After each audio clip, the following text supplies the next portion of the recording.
Can't sit here. Right. Nah, handle your business. All right. Couple observations. UM5 has concluded. So salute. Let's start. I don't know if there's really too much bad stuff to talk about. So I just, for one, salute to the judges. King Oz was good. PGG 206, Matthew Lawson, Dre Too Much, Pyro, man. We getting back to the tourney, dog. You better win that shit too. You and my man Mike the Man, my man Dice, y'all niggas better win this motherfucking tourney, man. I'm giving out money. Hit the like button, please hit the like button. Shout out to my man Butterfly who's live right now. You know what I'm saying? Me and my man Tink gonna pretty much talk about and recap this thing, man. Yeah, hey, Kiss Jones, bro. That nigga said, salute Danny, salute team. DJ Martin, Mel Anderson was good. Andre Burnett. Danny, I want to freestyle against your brother. Okay, yeah, let's set that up. He at the studio right now, man. You know, he's working on this project. He's finna be on ransom new shit. He's on ransom shit. Yeah. I know, bro. That's crazy. I hate that. We're gonna talk about that too. I just told Butterfly I could have just won this tournament easy. Like I could have easily won $100,000, and it's kind of on me. It is on me, but it's like misinformation, man. I just hate that shit. So hit the like button, yo. Well, how you pronounce that? Raynar or Raynar Lewis? Man, true with the upset. When is your next battle? Damn, man. Damn, that's crazy. Look, for one, I got 2 classics dropping back to back. Me versus B Magic dropping soon. Me versus Run Nitty dropping soon. So I got classics out there, man. My champion of the year run is intact, but it's threatened. It's threatened by a man who's like always been my kin to my Ryu. You know what I'm saying? And that man name is Rum Nitty. Rum Nitty as a champ. You got to think about it. Me and Nitty battles are debatable. I mean, I think I got 1 and 3 for sure. I got 1 and 3. But some people will say he got 2 and 3. So we'll see how we'll see how it play out. But regardless of how you call me and Nitty's rematch, he's in a classic, and he's pretty much cruising to $100,000. So if he wins this 100K tournament, has a classic with me, then goes on to be on like Summer Madness and put somebody else to sleep, he's got a champion of the year resume. Me and Nitty have been battling ever since our first battle. Low key though. Duncan Penderhughes, oh my God. I had Geechi 2-1, man. We'll talk about that too, man. So let's start with the good. Let's talk about the good. The judges were better. They took all the punishment from all the bloggers, all the battlers, all the fans. Everybody killed them judges for their bad judging yesterday. Today, John, Calico, you know, they all did a better job at judging today. A little bit better, not perfect, but nothing to really criticize them about. The stream didn't go down, so we had a smooth stream throughout the day. So let's give salute to that, because when shit go bad, everybody be killing people. We kill them when shit goes bad, but when things go right, we don't say that. So let's give them they props for the better judging and the stream. Couple observations. I'm not mad at anybody that slipped up or stumbled or choked or any of that stuff. I'm really not, because I've done it several times. I know how it can happen. And with a 2-week, and this is why I didn't get in the tournament. I didn't get in the tournament because I didn't want to be stumbling and choking. But had I known I could have just did a 1-rounder with real name Brandon, then I would have gotten the tournament. I would have did a 1-round clean. Like, I could do a run in 2 days prep. I could do 1 round. That's crazy. But so I was told that we're gonna draw names May 21st, and we're gonna begin the tournament June 4th. and they had it backwards. But that's the information that I had got. So I said, okay, I got Nitty on the 14th. I can prep from the 14th to the 4th and be fully prepared for my first round. But when they told me they switched it up to we're gonna do the actual battles May 21st and not the drawing, I say there's no way I'm gonna be able to have 3 clean rounds ready. I could have got 3 rounds ready, especially 2 minute, 2:30. I could have got 3 rounds ready within 3 days, but I was in fear of the flight, having to catch the flight, having to decompress from the Run Nitty battle on Saturday, decompress all day Sunday, start writing Monday, write my first round Monday, second round Tuesday, third round Wednesday, have to fly out like on Thursday, and then having only like Friday to really practice all 3 rounds. I just felt like it wasn't enough time because I was like, nah, there's no way I'm gonna get up there and stumble and lose. Like Stumbles was stumbling, you feel me? So it can happen. And y'all see, even the people that had 2 weeks, like Pristavia, like Fonz, they still was stumbling and choking. You seen it. So even with 2 weeks, you can still choke. So imagine me only having 1 day. I just felt like, nah, too much pressure. I would be too inside my head. I just said, nah, I'm gonna make the choice just to back out of it. I was in the tournament. I was in the tournament. My name was in it. I called them. Hit the like button. I called URL and backed out of it. So, but when Twerk went to jail, they replaced Twerk with Nitty and then gave Nitty and Brandon a 1 round. If I had known that beforehand, I would have said, yeah, let me do 1 round with Will and Brandon, and I could have did it. And so when I called them and said, put me in it, they was like, man, we just got Nitty in it. So I missed it by 15 minutes. I literally missed being in the tournament by 15 minutes. That 1 rounder Nitty had with real name Brandon, that was my opportunity. And I just feel like I gave away $100,000 due to misinformation on URL's behalf. So there's that. You know, I backed out. Can't blame nobody but myself because I was in it. But I feel like I made the best choice for my career. Like, let me make this choice of not choking. And it turned out that I could have did 1 round. And then I would have won $100,000 because I feel like I could have beat real name Brandon in 1 round for sure. And went on to beat everybody else in 3 rounders after that. So there's that. Rakisha Weldon, we love you too. Yeah, man. I could have rematched real sick and all that shit. But whatever. All right. So today we had a huge get Tink the Demon on here. We had a huge upset. Let's start with the upset. Let's start with Geechi Tru Foe, which was a fire battle. And even in the post interview, you could kind of see Tru Foe was kind of in disbelief that he won. Like he felt like, yeah, they about to give it to Geechi. Because I did have Geechi rounds 1 and 3, no bias, but I could see why somebody would say Tru Foe won. But I had Gotti 1 and 3, you know. But when Tru Foe let off the gas and started stumbling through that 3rd round, it was like you messed your momentum up. And then if one of the rounds was close, they was gonna give it to Geechi. They were supposed to give it to Geechi Gotti, bro. Because the first round and then Tru Foe's 2nd round was crazy, right? But I had Tru Foe in that 2nd, and I had Geechi winning that first by like. Not that great of a margin, but good enough to where I would edge Geechi that first, though. So with that, I would have had Geechi 1 and 3 had I been a judge. Yeah, that's what I had. But the judges, I mean, it went to the fan vote, and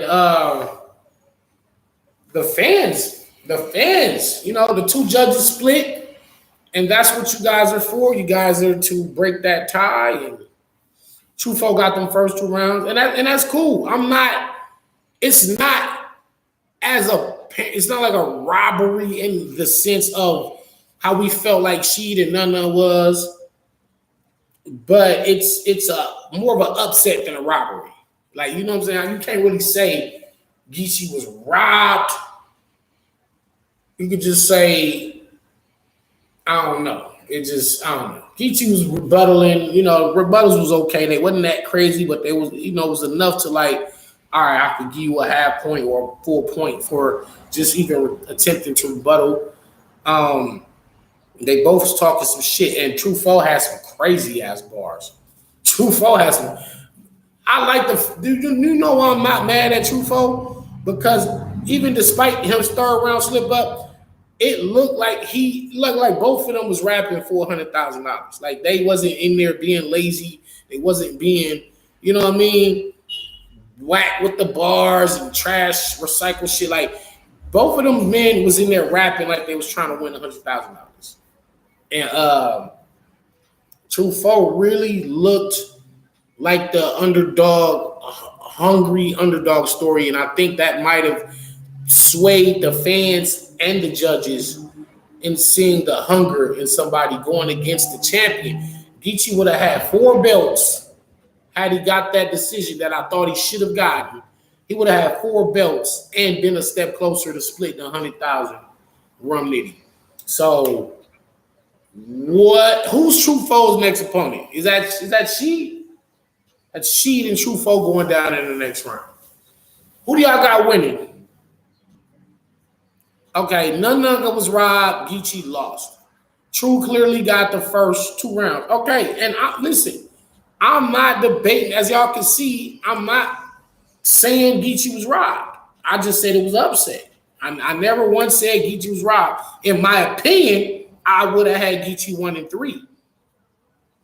But if somebody gave Tru Foe the first 2 rounds, I'm not gonna be mad and try to fight you over that. So I'm not doing all that. Like, Sheed and Tru Foe is a rematch from UM4 also. Tru Foe 2-1 versus Sheed. Man, that's a good ass battle, man. If you got your money on Sheed and Tru Foe, who's winning? $100. Well, 2 weeks prep. 2 weeks prep. So I don't want no stumbles. Man, I don't want no slip ups. Yeah, if no stumbles, no slip ups, then I'm gonna go with Tru Foe. Okay. But you heard what Calico said. He might pick him every time. You know what I'm saying? Like, you know what I'm saying? I don't know. You know what, man? The way Tru was rapping today, I probably would be inclined to bet my money on Tru Foe. However, I do like Sheed happens. I love his style, and he is really crazy with that pen if you're really paying attention. But I don't know if being slick and cleverly disguised bars is the way to go versus the hunger that Tru Foe is bringing. So maybe Sheed is gonna have to change up a little bit of his game plan to beat Tru Foe. So Tru Foe hitting you with them hard, them soul stingers. You feel me? Mm-hmm. It's like them shits is like we relate to that shit. So yeah, I might go with Tru right now. As of right now, I might go with Tru Foe. I don't know. Give me a couple of days. I might change it to Sheed. But for now, I got Tru winning that 2nd round. Shout out to Tru Foe. Shout out, man. That nigga said some cold shit, bro. Let me tell you what this man said. This bar really fucking stuck with me, man. That man said LA gangs migrated and moved everywhere except Chicago. It was like, damn, Chicago already was on their gang shit and already had their own hood shit. Like, cause I me being from LA, I know a lot of niggas that went to St. Louis and New Jersey and different states and seeded the LA gang shit in other places. Chicago was already on their own bullshit. So that shit was like, damn, that's a mother, and you can't refute it. Like, that's a real fact that Tru Foe hit Gotti with.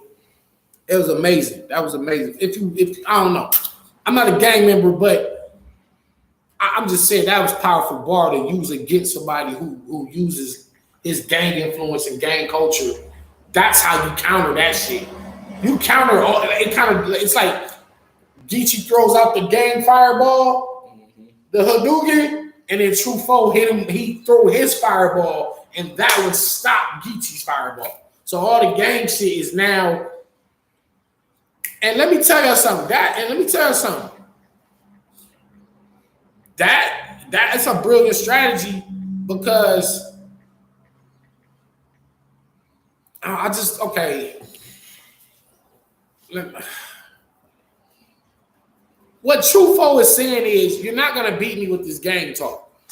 Because Geechi can really beat a lot of people with what you know about this, what you know about that. And what Tru Foe saying, look, I've been shot 10 times. I'm from one of the wildest places on earth, which is a fact. So now your gang talk it cannot overshadow my gang talk. Now, if anything, LA and Chicago shit is just going to stalemate. Facts. Going to stalemate. So now, this is not about who got the best gang bars. This is about who got the best rapping bars. Mm-hmm. So now it comes down to just who got the better creativity. And they both had some wild shit in that aspect in terms of creativity. Mm-hmm. So, I mean, I really like that Tru Foe stood up. And it's one of those stories kind of like Rocky, bro. It's like you going up against the champion. Rocky won. He's fighting Apollo, get to the 12th round, the bell rings. He didn't die. He didn't get knocked out. And at the end of the day, Apollo still was able to keep the belt on Rocky 1. But Rocky became a hood legend. Yeah. And in part 2, when they had the rematch, he actually beat Apollo and took the belt. Yeah. I just say all that to say, Tru Foe was kind of like Rocky going up against the champion Apollo Creed, and because of the underdog story, it kind of that fan vote, bro. Like you beat Geechi in the fan vote, so that's big. That's huge, man. So again, I wouldn't call it a robbery. It's just an upset, and we were saying, is that going to be the biggest upset earlier? And it was possible. But I didn't think it was going to happen like that, but it did. And that's just the beauty of battle rap. Like, anything can really happen in these scenarios, especially with judges and the way you swing people's emotions and stuff like that. So, Run Nitty's a god. Yeah, absolutely, Manny twice. Tru Foe, man, moves on. Pristavia really, really had... With her third, second. And right. got through it just clean. Yeah. Fonz had a light second round. Yeah. Pristavia. It was round placement. Okay, so the two chokes counter each other, right? But if you don't choke, if she doesn't choke that second round, because he chokes his first, and he was bombing on her. Fonz is bombing on her this first round.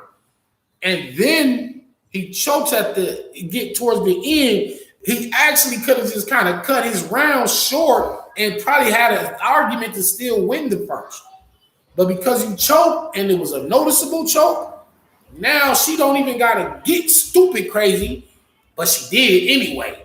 To save some of that veteran moves. Yeah, she went all out. It's $100,000, put it all on the line. So Pristavia, then she's already, all she got to do is get through her round clean. But on top of her completing her round clean, her first round, she had crazy material. She's up 1-0 clear. Second round, he comes out as Pastor Fonzelli. I thought it was a good approach. Not necessarily. I think it was kind of maybe too early to try that in the tournament.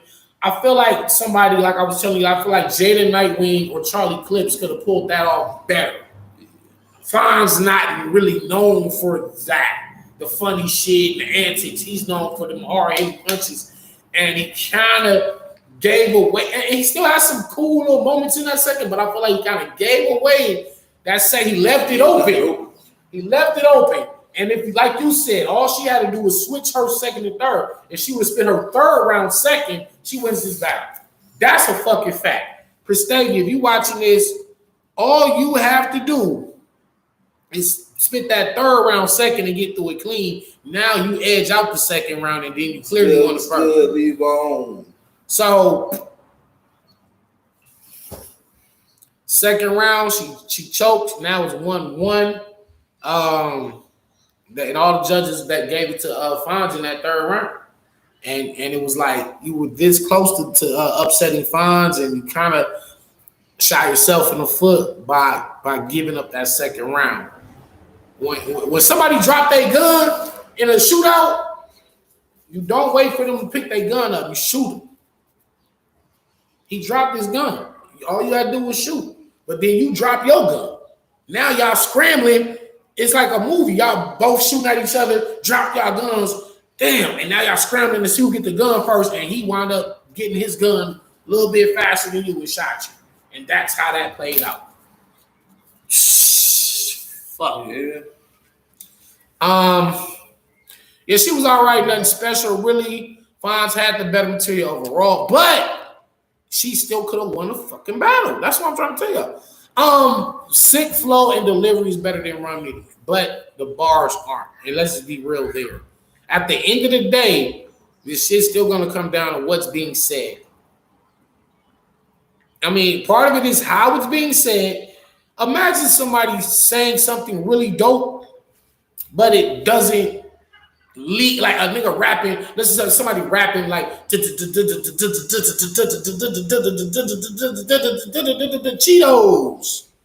So you did all that, and then you got the Cheetos. So it's like, yeah, you was going somewhere with it, and then it just didn't land with nothing crazy. Nitty, on the other end, probably is not going to give you all that super technical rapping, but when he's getting to that bar, the bars are world class, top notch bars, man, top notch punches in battle rap. So that's how I feel like Nitty could beat Real Sick because of the bars. Nitty's Sick is going to be the flow. Nah, he's got Fonz next. And you know, this ain't gonna be no Rum Nitty versus Av. Not with 2 weeks. I do expect a firefight. I'm amazed at what Nitty was able to put together for Brandon in like 4 days, 3 days. Think about it.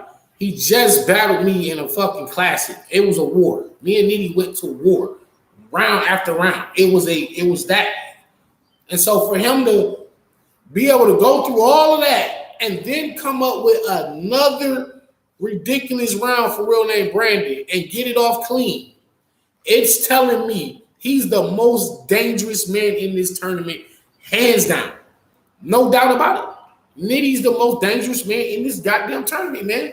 And now with Geechi Gotti making an exit, I know you ain't gonna put JC in front of that 100 and expect him to lay down. He's not gonna lay down. But keep in mind, Nitty and JC battled on Summer Madness, right? And to the masses, JC won that battle on that big stage. Nitty never forgot that. Nitty is the king of rematches. Nitty wants revenge for that JC battle.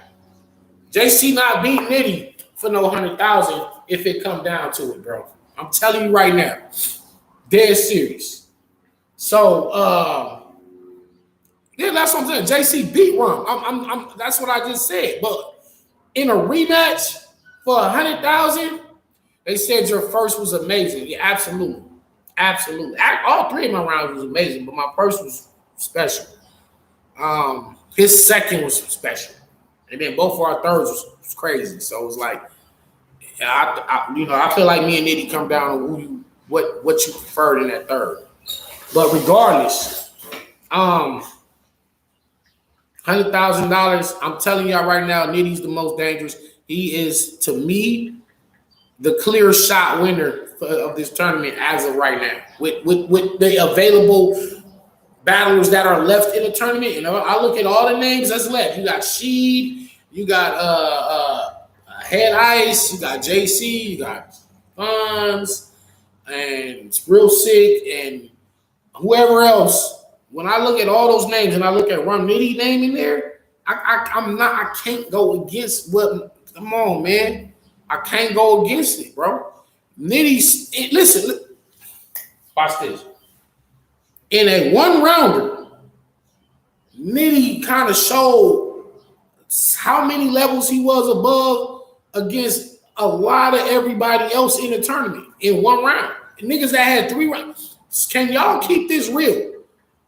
You don't gotta agree with me just because I'm saying it, but from what I saw and the technicality of how crazy them bars was, not only did he say the best shit, he had the shortest time. Him and Brandon had the shortest time. So Nitty said better bars in his 1 round than I heard in a lot of these people 3 rounds. And this is a motherfucking fact. We're not lying. Right, you are RUM, that RUM switchblade. Oh my, it's crazy how B Magic was the name Flip King. I don't know, man. It's like him and Nitty. Wow, I don't know, man.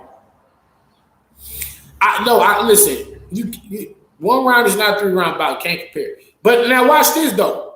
Now imagine if Nitty had 2 more rounds. You get what I'm saying? In 1 round, he's saying the craziest shit for the most part that I've heard in this first round. In 1 round. Now imagine if he had another 2. And he's got 2 more rounds to say even more crazy shit if he had enough time.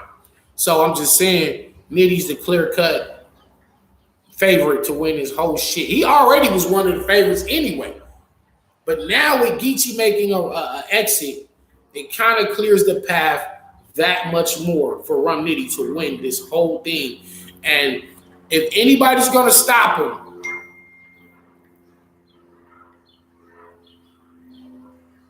I'm going to let y'all tell me. Right, Richie Rich, that's what I'm saying. That nigga said Ice winning. If anybody can stop him, it'll be JC. It'll be JC, or it could be real sick in a upset. It could be Fonz. But it's got to be one of those 3. But honestly, I don't, and I'm not on Nitty's nutsack or nothing like that, because JC is also EFB, and I'm not going for anybody in particular, but I'm just saying. I'm going for JC. If anybody can win, if anybody can beat Nitty, it's JC. That's the number 1 person in this tournament left. I don't see JC being in front of the 100 grand, letting nobody walk away with it, Nitty included. Yikes! So you got JC winning this whole shit. Yeah, if JC get in front of the 100, I got him winning. I don't care who his opponent is, bro. I don't even know what. It's possible. I'm not saying it's impossible for JC to beat Nitty again. I'm not saying that. Listen, if he win this, Lux has to come outside. Surf has to. Yeah, they got to, man. We're not gonna play. Even if he don't win it. If he just make it to the finals with Nitty, second round, bro, because they're not doing tournament. They're not out here putting in this pain, and JC's giving us consistency. But that's from a fan perspective. From a battle rap perspective, Surf ain't gonna take him if he lose second round of this tournament. Why wouldn't he? Unless he has to take somebody else that's more dangerous. How far would Surf have gotten in this tournament? If Surf could he have won this tournament in every 2 weeks? No. All right then. So how he would have found the way to space? backs you him up for 2 weeks. He'd have made the whole shit wait till his round was done. So like how does Surf? You can't say, oh, if JC don't win it, that's more of a reason for me to not take him. Like, no, because you couldn't have won the tournament. You not gonna win no fucking tournament every 2 weeks. 4 battles every 2 weeks. Nah, Surf, you're not gonna do it, bro. Not gonna win. So, if JC falls short to Nitty in the finals, who JC got next? Head Ice? I think so. I don't know. Ask the fans. Who JC got next? I know, right? Yeah. That was fire when he mentioned y'all battle Danny. Then he said he just left the parallel universe to take real life. That was insanity, bro. This nigga Nitty is really, man. Y'all hit that like button. Okay, so yeah, JC got Head Ice. Salute to Head Ice, but you're not beating no JC, bro. And I'm pretty sure, we seen some robberies, we seen some upsets in this first round, but I don't think it's gonna be no more robberies and upsets going forward. I definitely see Now I remember when Head Ice battled K Shine, I was in the building for that, and I was just being a fan. Summer Madness weekend, I met you as a matter of fact, and I thought K Shine was about to beat the hell out of Head Ice. Head Ice went up there and killed K Shine, y'all. Y'all remember that K Shine and Head Ice battle? Head Ice beat the hell out of Shine, and I'm looking at it. Is it a possibility that we can get that Wolf to upset and beat JC? No. And why? Because JC and K Shine bars are totally levels apart. And you're not gonna, bro. You're not beating JC. It's just not happening. I'm trying to think this all the way around and not just be thinking in a linear path of, JC's bars are better than Head Ice, so automatically JC win, because battle rap don't work like that. Anything can happen. Sometimes one nigga might just have a career game on your ass, and that, you know what I'm saying, there's nothing you can do about it. I don't see Head Ice having a career game on JC, and given this 2-week span, if it was a month or two prep, possible. But even then, I would still have JC beating Head Ice with 2 months prep. That's even more that's even more dangerous to battle with JC that got 2 months to prep for you with 2 weeks. And JC been doing this 2-week shit for the last 8-9 years. He been doing 2 weeks. Ain't no way, bro. I got JC beating Head Ice. That's crazy, man. But I know I can do it without having no distractions like the position I'm in now. Yeah. But to compete at the highest level for $100,000, my world really got to stop. Appreciate you, King guys. Danny, you appreciate it. Tank, you as well, Famo. Head Ice can beat Nitty. Anybody can beat anybody, right? But he won't. Can and will is two different things. Hey, man, he said he seen JC battle the garage. We all the battle the garages. Right. It's the buck. You don't get the URL without going into one of the holes in the Head Ice put JC in the headline. I got Head Ice calling JC threatening me for the battle. Like, listen, little nigga. You know what time it is, right? We only love fit. I'm gonna turn you into home fries if you don't let me get this battle, nigga. Nah, man. Nitty has to choke all 3 rounds for Wolf to win. You mean JC? JC got to choke all 3 rounds. URL needs to be more thoughtful when putting these cards together. I'm tired of seeing all the. Well, Kelly's R. Kelly Shelly, check me out. That's funny guy's name, by the way. Nobody caught that rounds for real name on the stage bar for. I've called it Twiz. That was fucking fire. But as far as the rematch is going down, at least with this tournament, I can't defend URL in the fact of the people that y'all see in this tournament ain't the original people that they had for the tournament. So when you got names like Danny Myers, Tay-Rock, Official, T-Top, and all the other names that was supposed to be involved in this Ultimate Madness 5, and then we all backed out, then they get stumped. You get niggas like Stumbles to get in there. It's kind of like they just have to just go with last minute shit. And so this is not what they wanted to give y'all. They wanted Danny Myers. They wanted Geechi. They wanted fucking Tay-Rock. You could have got a Danny and Tay-Rock rematch. You could have got a Danny and Nitty third battle. Listen, Stumbles still had 3 rounds from Snake Eyes that he could have utilized. He stumbled away from 100,000, bro. Figuratively and literally. He wanted to get the building shaking so much. It was like, what? To the point that he was forgetting his material, so he had to keep saying it. What? Yeah. And just was fucking up. That's crazy. For 100,000, you got to be poised, man. It's just a long way. That's only the first round. What I seen from people were telling me was he's just not used to that stage yet. So that was just him just adjusting on the fly. He's making these mistakes. What stage? We perform in different cities and different states on different stages. He's been on plenty of stages to get to that stage. You can't make no excuse for no professionals. We've been on big stages. We've been in small rooms. Yeah. We've been in mid-sized rooms. Yeah. Stumbles hasn't. Stumble hasn't been in all the settings and environments yet. And I guess with a caffeine look, the whole world watching, and it's 100,000 on the line. That type of pressure is different than anything he ever been in front of previously. I see what you're saying. So he was nervous, anxiety, and he was forgetting his shit. And like you told me earlier, he cursed himself by naming himself Stumbles. It's unbelievable. Unfucking believable. How do you name you? We gotta get through these rounds clean, bro. We gotta be professionals. We gotta get through this fucking material clean. And you name yourself Stumbles. The hell, dog? You cursed you, like you said, he cursed himself. So anyway,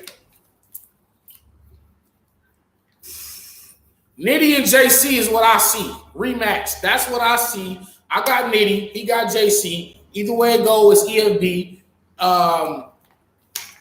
Now I don't know if JC and Nitty relationship that cool to where they're gonna split 50. He might give him a 10-piece. Nitty might say, look, and vice versa. JC might like, look, I'm gonna take 85. It's too dangerous. They're gonna give the culture what they want, an all-out war, winner take all, or EFB that shit down the middle. And who knows? I know leaving the last tournament, I felt like Ron was gonna win whether they split it or not. You know what I'm saying? That was just some real nigga shit. Who knows this time around? You know what I'm saying? Do you think that him and JC was split 100? No, I think that they come to an agreement like, look, loser get 25. There we go. That's what I'm saying. That's what I think. 75-25? Yeah, loser get 25. Not bad. At least you one of y'all guaranteed to walk. But that's both of y'all guaranteed to walk out of there with a nice chunk of money. That's the purpose of building teams. If you can't get your man a check in the process, what's the point of grouping up? That's the thing. Right. It's like, all right, look, it's EFB. If we rubbing it, what's the point? Right. If I can't showing niggas that it's love. You can extend the love outside of battle rap. You know what I'm saying? And still have correlate with battle rap. No. What's his name? What's hold on. Velicino, you don't think Swamp has a chance against Rumney? No. Not at all. No. He gonna say some fire shit. Oh, so Swamp got who? Nah, he said if they were to battle, if Swamp and Nitty were to battle, does Swamp have a chance to beat Rumney? In my opinion, fuck no. It depends, man. It depends because we done seen Rum Nitty show up, that $3 Rum Nitty show up. It ain't no time for that. I think he's past that point in his life. It's 100,000 on the line, bro. You're not. Listen, Nitty be saying the best shit in the world when he not getting 100,000. Yeah. When it's 100 on the line, you seen what he did last tournament. He was going crazy. He came in with a 1-rounder and clearly beat the hell out of Real Name Brandon. Real Name Brandon also kind of choked too. I don't know if y'all noticed that, but he cut that round was short by about maybe 8 bars. I know he had some other shit to say, and he just wasn't feeling it. I just feel like Brandon wasn't himself. He wasn't comfortable. He didn't look. Think about this. Look at this Real Name Brandon that battle Rum Nitty versus the Real Name Brandon that battle MVP. For that $25,000 Ultimate Madness 3, 4, whatever the Ultimate Madness he won. Look at him on that Summer Madness stage, super comfortable, versus being in a pit with Rum Nitty. He didn't look comfortable. He cut his round short, and Nitty didn't even have to go as crazy as he went to win. He still would have won with half the material. Nitty could have won that battle with half the material. I think he opened up with his first 4 bars or something crazy, and then it was like, all right, already it's just levels are being shown right here. Lyrically, Nitty probably said the best bars of this whole first round. Honestly, that I from bar god approval, and not to slight nobody else because everybody in the tournament said something crazy, even Stumbles. Stumbles said some wild shit. Everybody said something cold. But when you start separating the aliens from the humans, Nitty kind of beat everybody in that whole first round with his 1 round. I'm not bullshitting, and I could break it down line for line once these battles are dropped and show y'all why I feel that way. So yeah, that's it. I got a question for the fans. Do you think that y'all are now forcing Geechi Gotti to really rap? Is what people consider his basic flow, is that still working for y'all? Like, did that play a factor tonight? Was he a little basic to y'all? I had him winning. You know what I'm saying? I had him winning 2 rounds. I had him winning. First and the third as well. But I want to know, because it's like even the fans gave it to Tru Foe, so it seemed like now they willing to call shit down the line. I told you. First battle, it felt like fans was, or first few UMs, it felt like fans was just picking. They say, yes, he's too comfy. You can't force Gotti to do shit. Geechi 2-1. Sinking Fonz is going to be crazy. Because they said that's for Geechi. Nitty never that's 3 debatables back to back. Helmet Clean, Helmet Jazz, Judge Laws. Yeah. So Geechi took him too light. I don't know how he took him light when Geechi said some dope shit. I still think he took him light as well. You think so? It's no excuse. I don't want to take nothing from Tru Foe. They tired of saying Geechi. Hey, 702. That's what I was saying. Tru Foe was in his bag. I was saying they probably tired of Nitty and Geechi winning. And they probably, I don't know. You can be tired of something, but naturally, you had his peers vote against him. Geechi lives off of gang bars and bully rap. Geechi won. The judges are tired of him on top.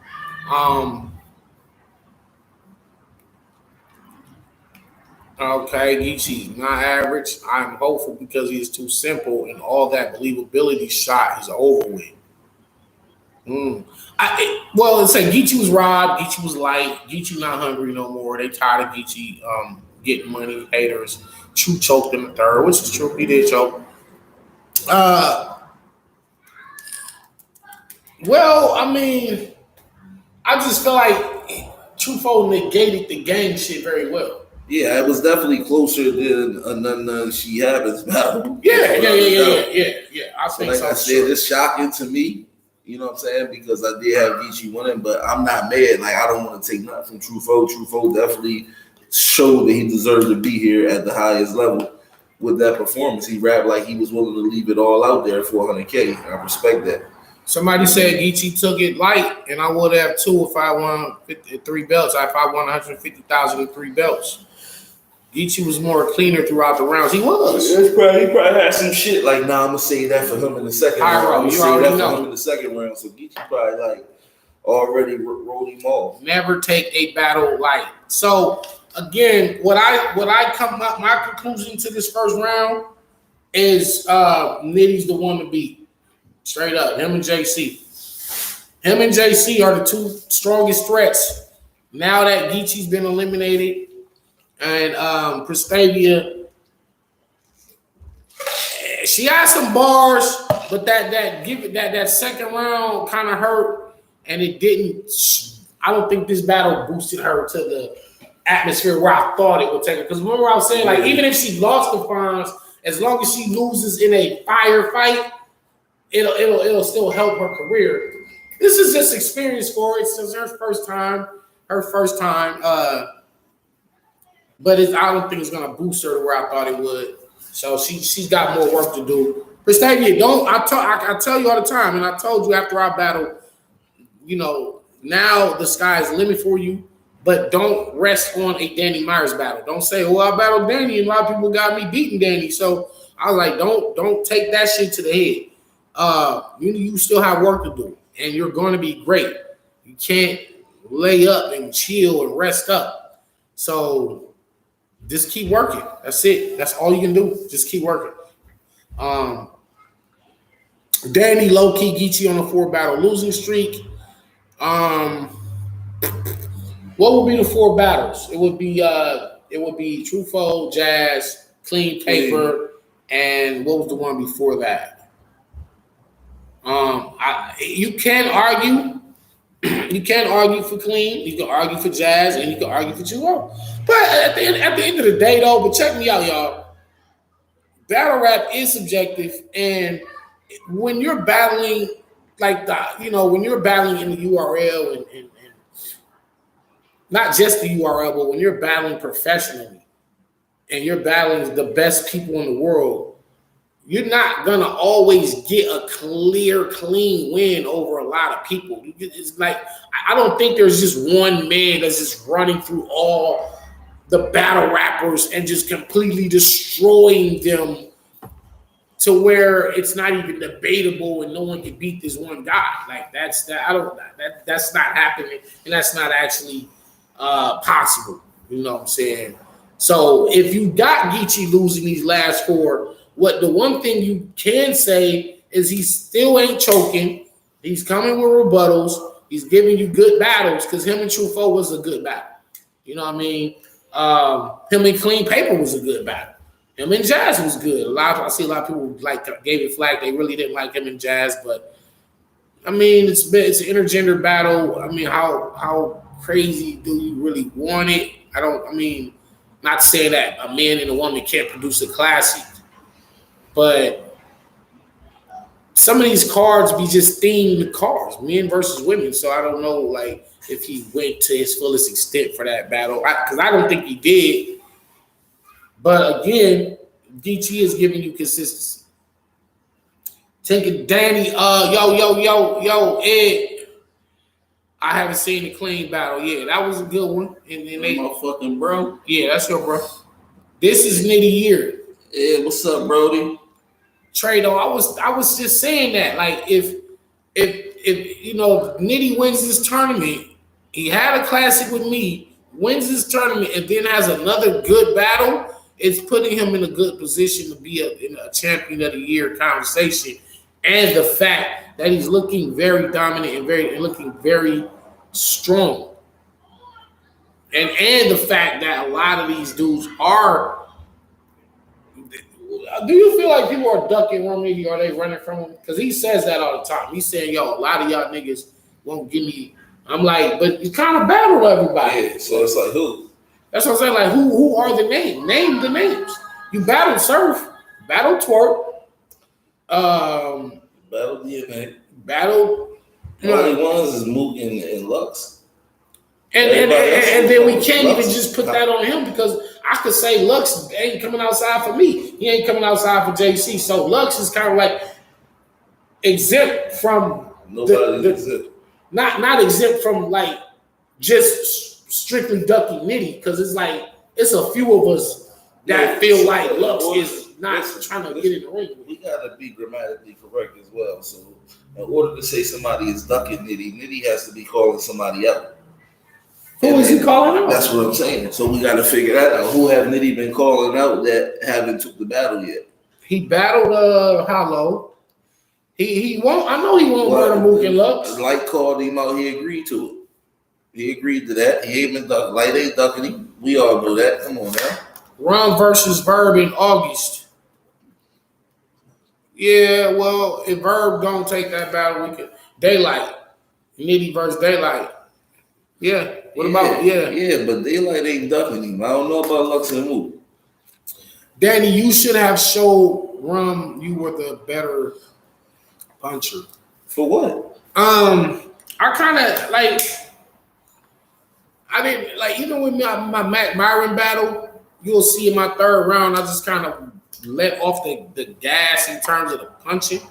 And just wanted to show him. Y'all gotta realize too, though, that we building legacies, man. 10 years from now, 20 years from now, we want to be known to check every box off. You know what I'm saying? Yeah, like also, Rum, that's his shit. He punched. Danny showed that he can punch with him, but to go all 3 rounds, just punching, it's like where your growth at?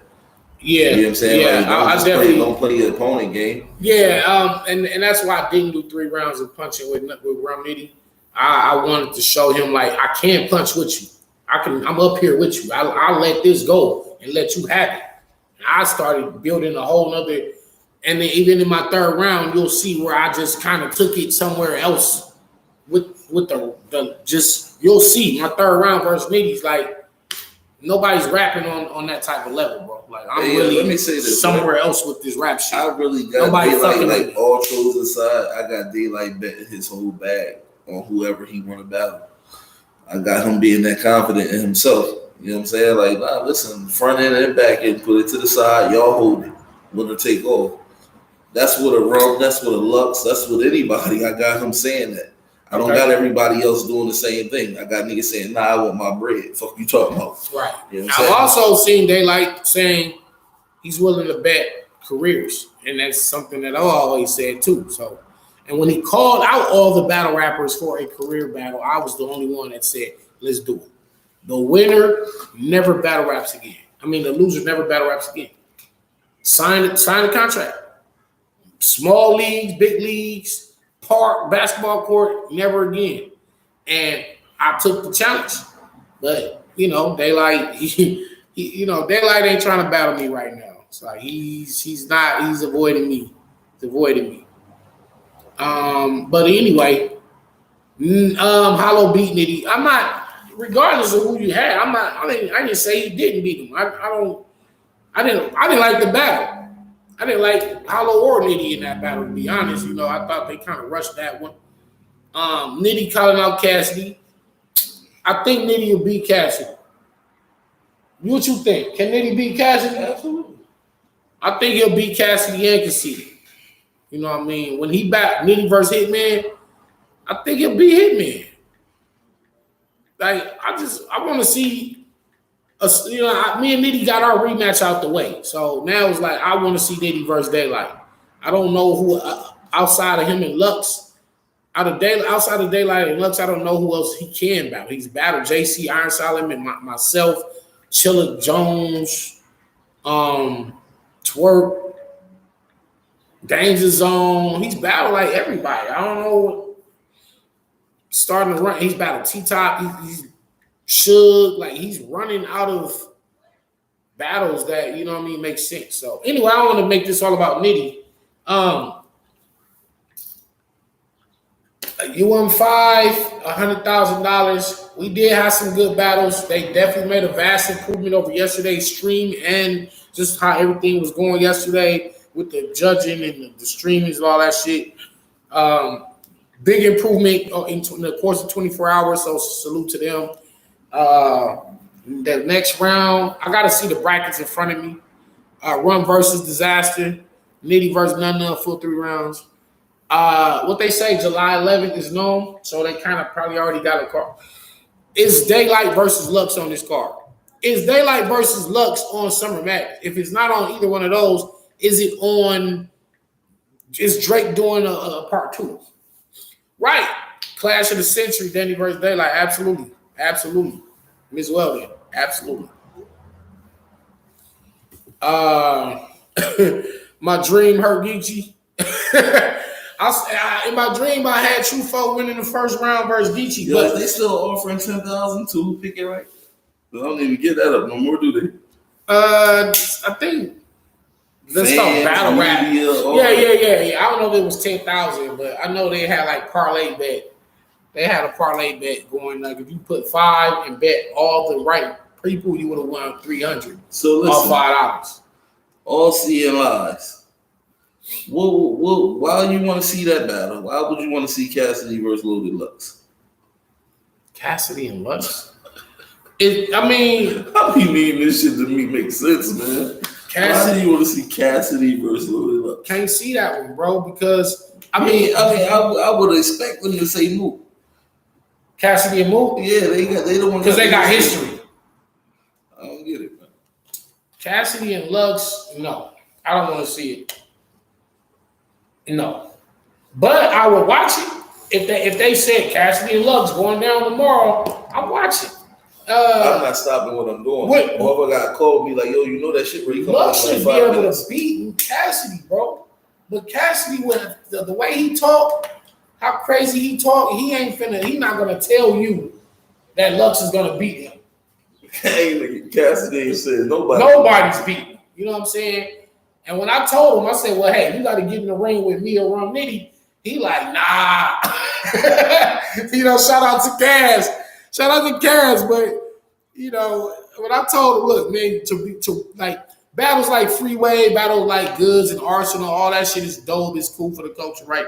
But if you really want to test your actual pin game, it's certain people that you have to see. It's just like you want to know how cold you are. Battle Danny Myers or Rum Nitty. or Daylight. If you want to know if your writing is to the highest level there is, or Iron Solomon or Ilmac, battle these type of battlers. Niggas don't even know when you're in front of that type of competition, you numb for 3 rounds straight. They not letting up off the gas. Nigga punching you silly 3 rounds straight, man. Right. Trust me. And Tink is 100% right. I don't want to see Cassidy at all. Damn. Yikes. That's crazy. Said, I feel you. It's still GOAT gang, though. I'm still, Cassidy's a good dude, man. I'm still GOAT gang. Daylight don't got enough battles. So, hey, let me ask you this. Who do they mean by that?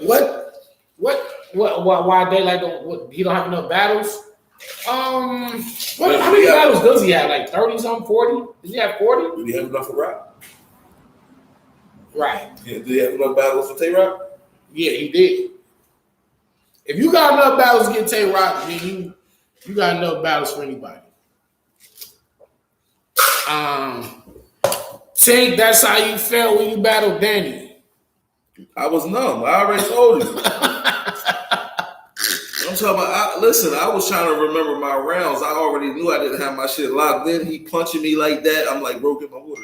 He go get it for me, but then he make me pay for it again. Like, shit, right. You numb up that motherfucker. Oh, shit.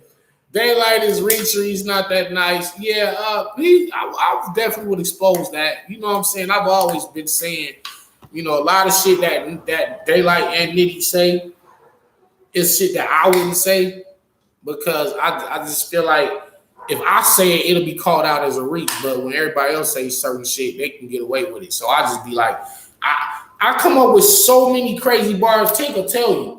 I'll come up with so much crazy shit, and then I'll just be like, nah, I can't say this because it's a reach. And then my man Twerk and Dre Dennis both pulled me to the side. They said, Danny, you already fired. If you just start reaching and just start like say shit. For example, like when Twerk said this shit spinning a hole in my pocket, like it's burning a hole in my pocket versus Rum Nitty.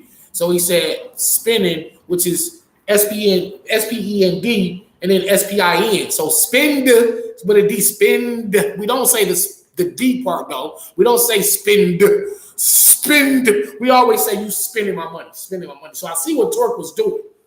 But grammatically correct, it's not right. So I won't say spin and spin probably the way I would have back in 2013, 2014, 2015. Now, this evolved Danny Myers writer, it's like spin and spend are two different words. So I can't, even though it sounds the same, I won't use it. But they would, and it'll be a room shaker. Me, I just won't allow myself to do that. And earlier, I was telling Tink, in the process of me writing bars, I come up with a lot of trash shit. But the difference between me and everybody else, I know what's trash and I know not to use it. Whereas a lot of other people will come up with the first shit they think of, they write it down. And then the second thing they think of, they write it down. And they're just lazy. And so they compile a whole round of shit that's either recycled, trash, a spinoff of what somebody else said before, or reaches, or shit that just don't make sense, or shit that is simply plain whack. And they just keep it all. Me, I'll come up with that same page of whack shit and be like, no, throw that shit away. So I'm not lazy. I'll start all the way the fuck over. See, my shit, I gotta to not be whack. I gotta do more bar breakdowns because, like, how I prepare, my thing is I get a vision. So I get a bunch of pieces to a movie. You know what I'm saying? Right. And it's like a kid sitting down with a whole note that has to go first. Okay, now what can I connect this to this? What's gonna make it connect? And that'll take the most process. Is connecting it, making it a movie, a vision for me. Absolutely. So I won't write beginning to end and that's around. I will write. I'm everywhere while I'm writing, and then now I see the movie and I place it together. That's incredible. Everybody got their own different process, and in fact, I want to drop a documentary on how we come. It's like y'all always see the finished product. Y'all always press play on the Tink the Demon battle, and you just see him spitting these crazy ass bars. Press play on the Danny Myers battle. Press play on the Shotgun Suge battle. You only see the finished product, but y'all never see the actual creation process of starting now. Okay, round 10. You've got to battle JC in 30 days. Let's start your first round. Yeah. Where do you begin? Like how? Like people don't see that part. Like how? Like you know what I mean? And maybe like they say, the game is to be sold, not to be told. So I'm gonna sell it. I'm gonna sell the shit. Like we're gonna sell the game and show people. And not everybody's process is the same. Like, and that's a whole other thing. Like, so you be like, how the fuck does Rum Nitty think about all these crazy bars? It's like, how? Like, I can show you how. I know how because I do the shit. I write the shit. Now I might not do it the exact same way he do it, but I know the steps. I know the steps. But again, that ether, Sirius Jones smokes daylight that ether. Somebody said Shotgun Suge trash. Should be the new process. Suge writes bars with crayons. Hey, hold on. They did not say that. Hold on, wait, they did, bro. Right here, bro. Hold on. Suge writes bars with crayons. Hey, first of all, hey, let's give props for props to do. Suge did as good or up to his standard. You know what I'm saying? Suge did good today. Swamp did good today. No, he didn't? No. I thought Suge did good. Suge should have had them call time on him. This is $100K. And Suge one of the ones who probably deserve a little more than he get. But the fact that he not skill-wise or fan-base-wise where he needed to be, right. Like this was a chance to really make an impact for Suge. And his shit wasn't even 2 minutes. Like, it's $100K, my nigga, on the line. You looking at the front end instead of the back end. You looking at, I'm only getting this for the first round. Fuck it, I'm just gonna give him something like. But look though, Suge never was known for long rounds anyway. Right, but it doesn't matter. It's not his style. He just don't write 4 or 5 minute rounds. You don't do that. You still gotta write a 2 minute round, bro.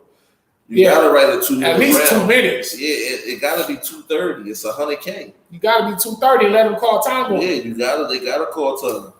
All that shit you spit in the middle and the beginning, you could have saved at the end. You know what I'm saying? Kept all that shit. Suge is dumpster fire. Swamp was dirt. And that's one of those battles where I felt Suge should have won and could have won.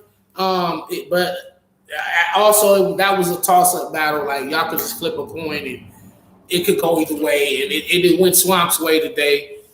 He was good enough to get the win. I thought maybe Suge probably should have won that battle though. If I was a judge, I probably would have picked Suge. And it's not like it be seem like I be hating on Swamp. Like I don't like Swamp, but that's not it. I like when you set a precedent, when you set a level for me, and I see that, I need you got to be there all the time. That's like if you see a fine ass girl, right? She's hair done, everything's done. Like again, you know, like proper to you, whatever beauty is to you. When you see her at her peak, when you first met her, and then the next day she got on a damn bonnet, some pajamas, the hair all messed up. You feel me? And then you see her like that again and again and again and again and again. It's like I can't call you beautiful today on Wednesday when I met you last week and you was A1. And I say that to say Swamp, when I saw him versus Your Honor, that was like, wow, this dude is amazing. Lyrically, we got a new bar spitter, and he's from the South with the accent.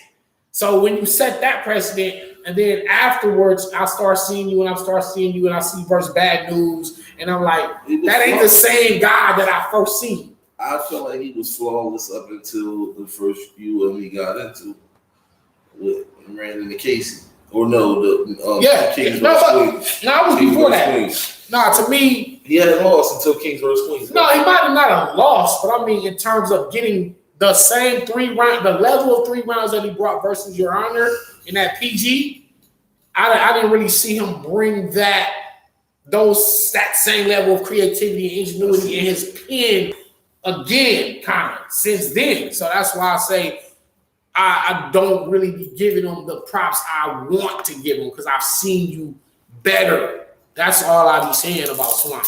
So, yeah, but you gotta realize the PG, a nigga want that more. Once you hear, you hear. But for them PGs, that's gonna be the highlight of a lot of people's career who don't go past the but once you get in, do you stop? That's like it's almost like a woman. All right, she wanted to marry you.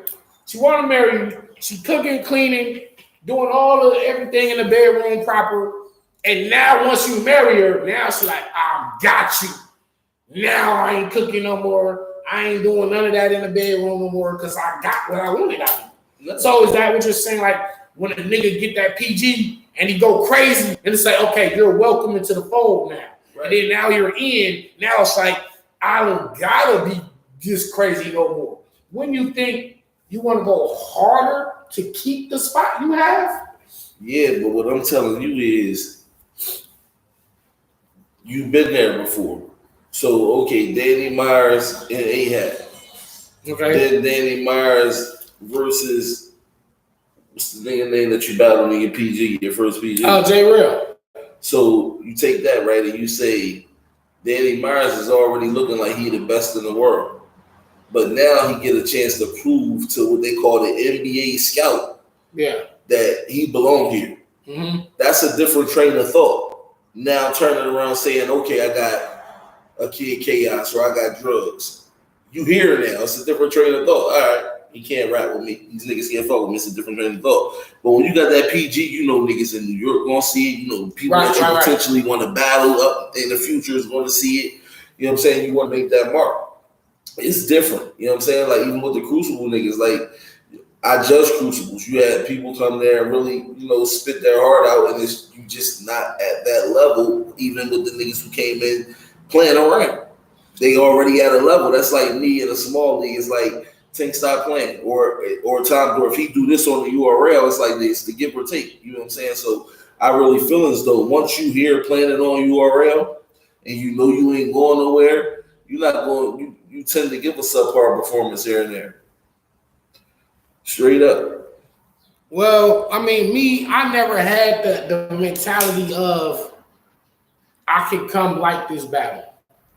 Even when I go to the small leagues, I'll be like, I gotta be better than my last show. But I'm talking about state of mind wise, bro. When you get a PG, you already know, or a Crucible, you know this is going on the app. Right. You know this is going to the masses. Okay. Rather than you already know you here. You know what I'm saying? And it's just like, all right, it's just another point. Yeah, it's a different type of hunger. Yeah, you want to win. Yeah, you want to win and all that, but you here now. You know what I'm saying? It's like, I'm here. I'm on the app. I get it. I get it. The initiation. To get in. Yeah. Exactly. It's a different type of hunger because you know you writing with the intentions that this is going on the app. This is what it is. This is the most attention I got in my career. Driz White said Swamp is terrible. I don't know why they keep pushing him on us. I never heard the word Kootenai in my life, and I'm from South Carolina.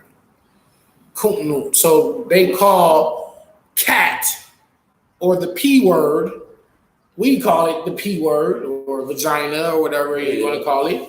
And then Swamp called it Kootenai.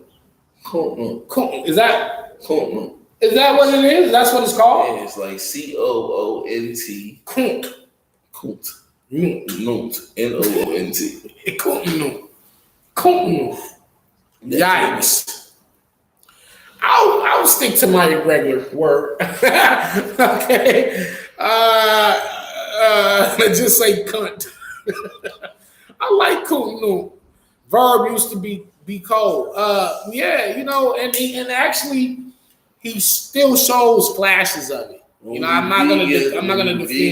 You lose that aggression. They wildin' Miss Weldon. Yeah, when you vegan, you lose that aggression. Is that true? Yeah, absolutely. What? So because for real, the earth is of love. It's a female. Every reproduces. You know what I'm saying? So when you eat from the earth, the electrolytes you in tune with your habitat. The moment you go off course and eat anything that had eyes and lived a life before, it's considered poisonous. You know what I'm saying? You eating something that by the laws of life you ain't supposed to. But then it's like you can question that and say, well, shit, animals eat each other. Right. You know what I'm saying? But I ain't gonna get into none of them conversations right now. When you vegan, you get a big head and a little body. Verb or VZ? I like Verb, man. I like the Verb that battled Slave Sever. I know they wildin', they funny as hell. I like Verb that battled Briz Rothstein, the Verb that battled Slave Sever, the Verb that battled Hitman, the Verb that battled Cortez. Verb is dope, man. Verb is dope. I think when you have a few bad battles and like him versus Tay-Rock, for example, it's like you just kind of just trying to show Tay-Rock you can rap, but you're not really getting at Tay-Rock. You're not breaking him down. You're not destroying Tay-Rock. So I didn't like him versus Rock, and that was a 30. Like Rock got him out of there, and Rock wasn't even that great, but it was like Verb helped him. It's like, I'm gonna go 70% and you're going like 40%. I'm gonna get the win. And it wasn't that great of a battle. Nobody talks about Rock versus Verb. It was like a one-watch battle. But again, like when you get verbs like that, that's what. And then you get a Verb versus who was that? Miss Hustle or something. One of them women whooped on him and he was choking. And not talking about the Casey J battle either. We can add that one in there too. But before that, you know, Verb, he dropped the ball, and so now everybody just kind of said he's trash and he's punching bag, whatever they want to call him now. Now he's trash. Like, let's not forget that Verb was one of the scariest. I'm a rooster. Y'all crazy. Nah, you put Verb in that midnight set, and you gonna get that big girl. If you put him in the pit, it's not all or nothing. You walk away with nothing. Hold on though. But vegan Verb, so maybe mentally he wants to be the monster Verb that he was, the Hitman Holla Verb. But you're saying eating the plants and eating from the earth won't let him live out what's actually in his mind. You gotta understand the mental process. He already mentally separated from, you know, the rest of who ain't the vegan. You know what I'm saying? So he's looking at it the same way with battle rap. Like, I have evolved. You say that I am a rooster. Yeah. I'm a rooster. Yes, I'm a grinder. I have evolved. You niggas are peasants to me. Y'all are beneath me. And veganism is the way. So yeah, he figured that he figured life out a little more than the rest of us. So that's you know his approach with battle rap for the most part. It's like, yo, we want that ignorant Verb. We don't want that enlightened Verb. We want that ignorant, the guardian angel and the winged duck. And he said he doesn't rap. He doesn't just rap 4-bar setup punch. So most fans think he's trash, but he's still fire. Right. Verb got his own style, and I've always, nigga said a grinder rooster. Shut your ass up, leader boss. He got to get his body mass index back up. Damn, dog. Shout out to Lady Rain. Tank is 100% right. You are what you eat. Telling y'all, you trying to be lyrical miracle rapper like Lux, and low key ain't that. And if you lose the Gems, retire. Damn. So he was he up early again? What? Because the first time he was up early when he was the Rooster. I don't know what happened. I don't know what time he was up this time. That nigga said. How did it come in? How did the line come in? Y'all tell us the grinder part. Yeah, how did it come in? Bro. Like at that point, I kind of just like, I don't know if my stream got choppy or I just didn't want to listen. Y'all know the segue. What is the bar that he said I'm a grinder? Gems is another terrible battler. Nah, I think it's crazy. I am the Rooster is the best line ever. Nah, I'm saying best bars. I have to double back like a camel versus Cortez. No, Iron Low like anemic is one of his best. Easily. Weave Nina my extensions in. Let me put my bitch Weave and Guardian Angel. Guardian Angel. Nah, he had a lot of shit. He had some moments. The guitar. That Showtime versus me. The Church's Chicken. The Greasy. The Greasy Church's Chicken versus me. He's got some bars, man. He just, I think, look, you know what happened? I twist and turn with the blades. I am a grinder. Oh, that's what it was? Hold on. You twist and turn with the blades? No. I can see it, and I get that part, but the word choice. I twist and turn with the blades. Dog, let me tell you, oh man, I don't even want to get into it. I ain't gonna get my channel flagged. With the blades. I'm not finna get grinder. Yeah, I'm not getting my fucking channel flagged, man. Y'all gonna demonetize my channel if I say, man, that nigga said that's nasty. Yeah, he said so. He's sword fight. Sword fight? Nah, dog. I need to see that Beat Out versus Daylight again, man. So, I don't know. Nicholas G. Yikes. Yeah, I know, Trado. Yeah, the different word. Hey, bro, like I said, this world, my heart covered in semen. Y'all know he meant to say cement. Come on, cement. My heart covered in semen. Like, y'all be trying to kill her. Yeah. Hey, yo, who said that? Yeah, look, you on the side like Timberland. Said that verse me, y'all. My heart covered in semen. And they've always killed him about that bar, and I knew what he was trying to say. I remember Ill Will said finger fucking Briz cut his hand off, now your finger stuck in the nigga. Oh man. Finger fucking a nigga. He meant to say finger fucking the trigger. I know, bro, and it was like, y'all know what a nigga meant to say, man.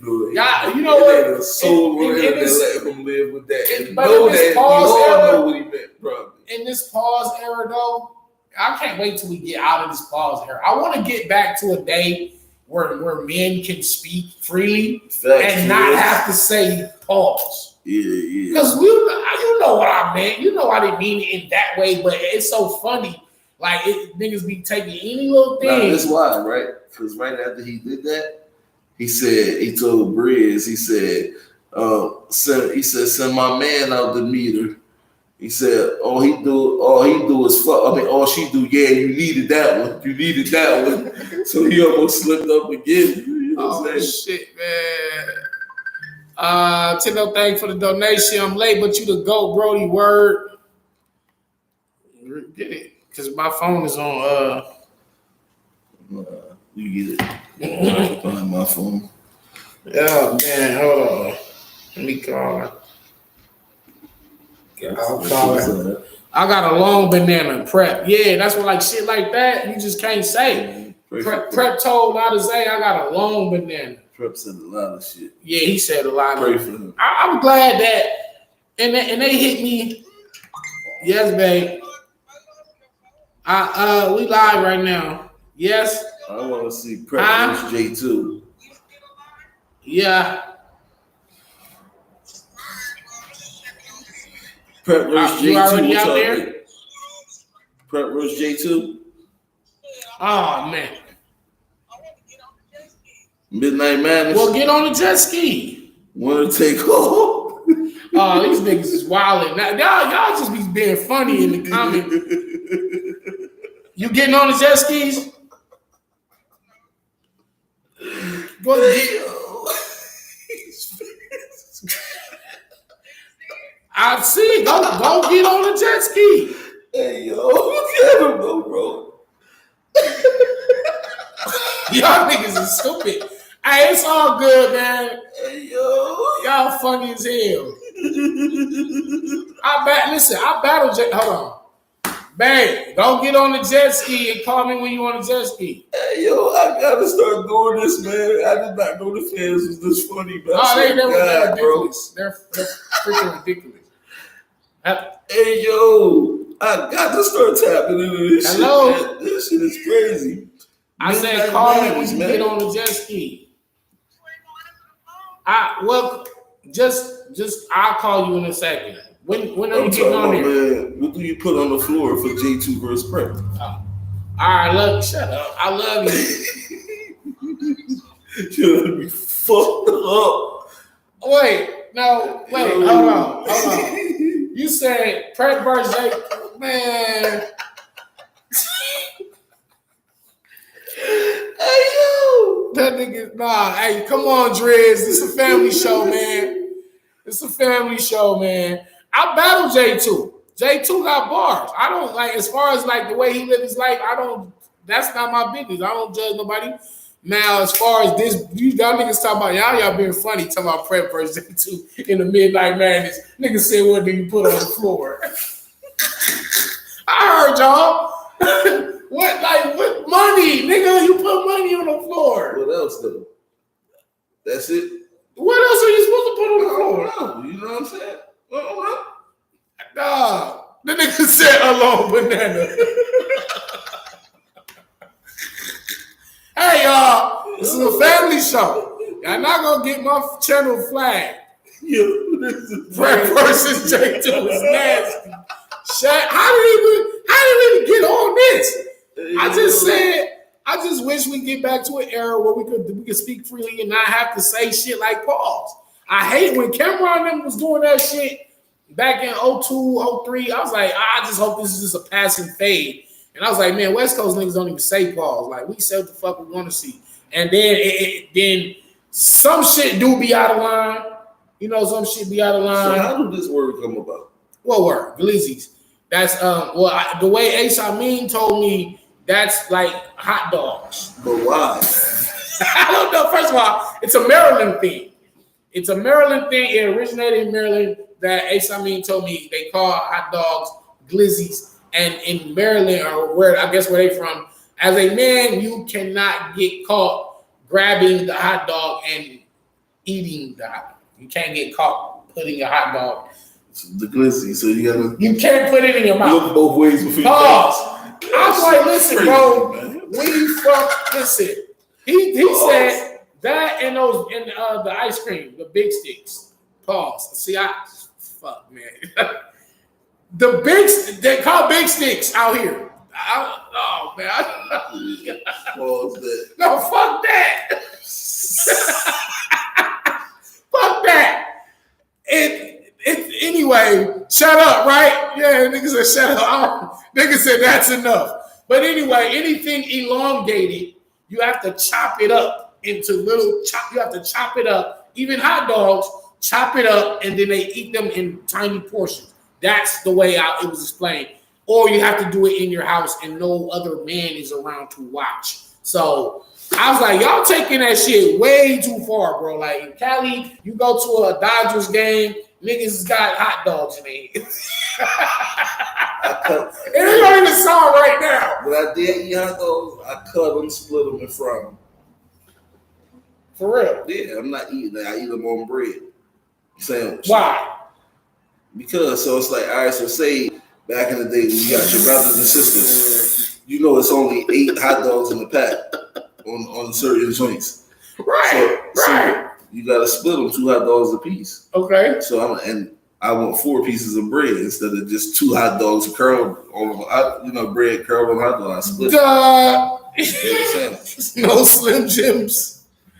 We don't do that shit in the South. Why y'all talking about hot dogs? Chill, Tink. I feel you, bro.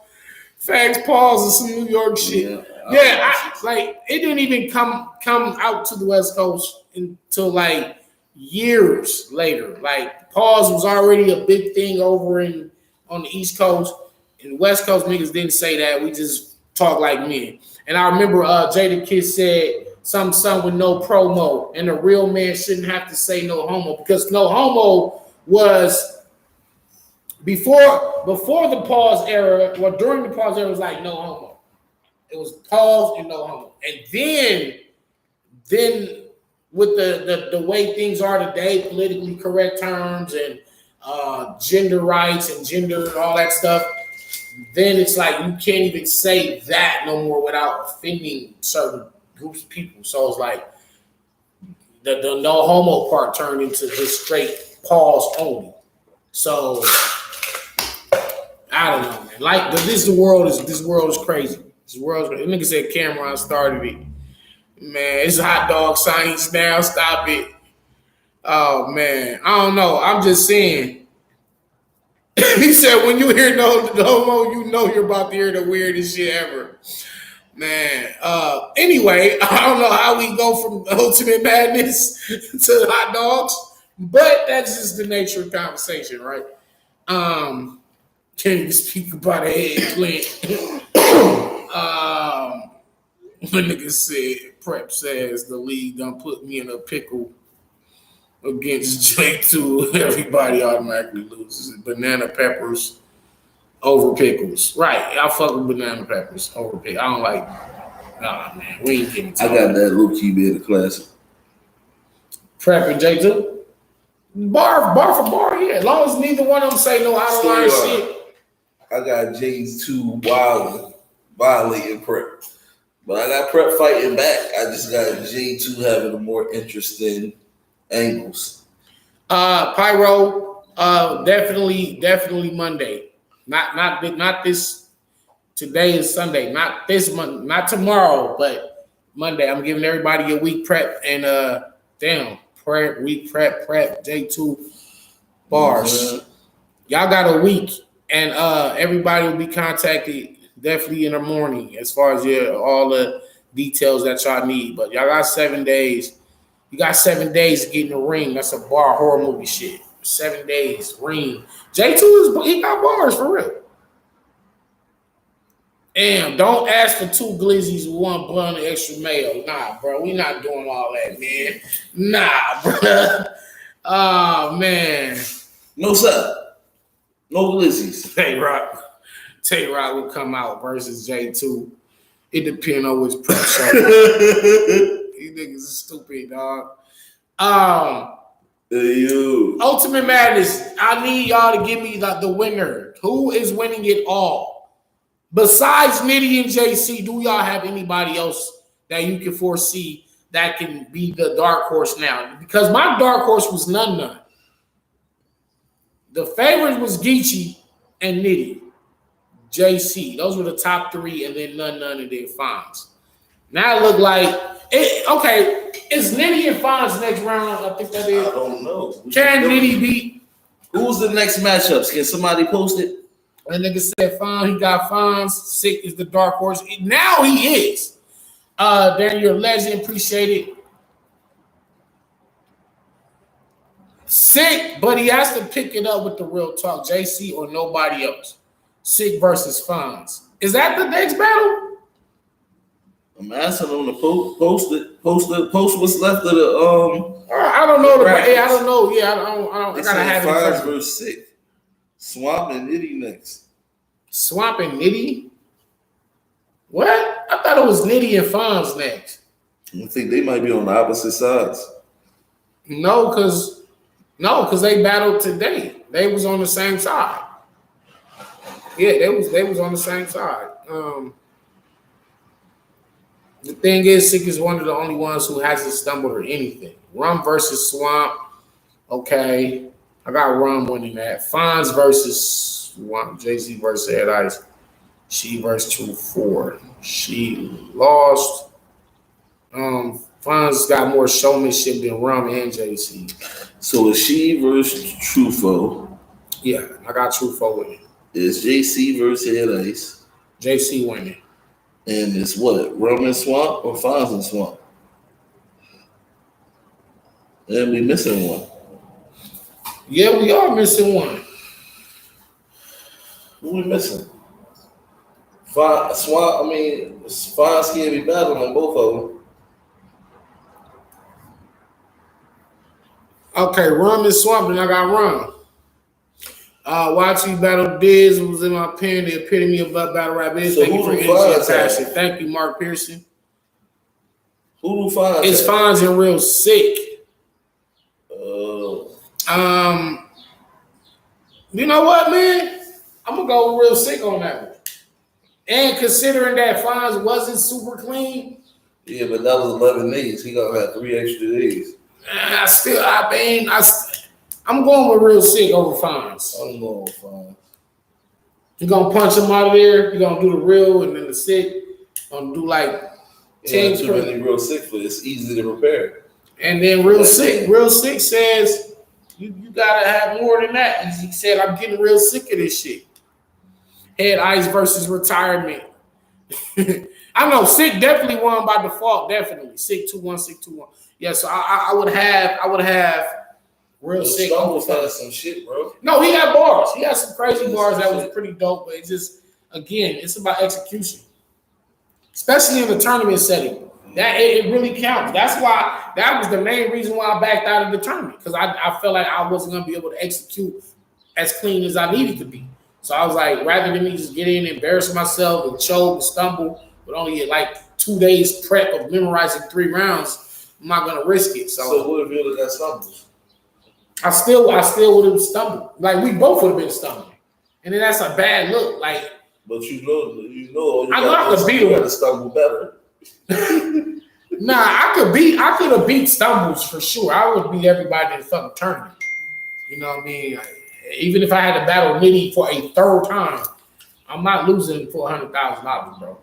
You already know that. I'm not. It's 100,000. I'm not losing. Fuck that.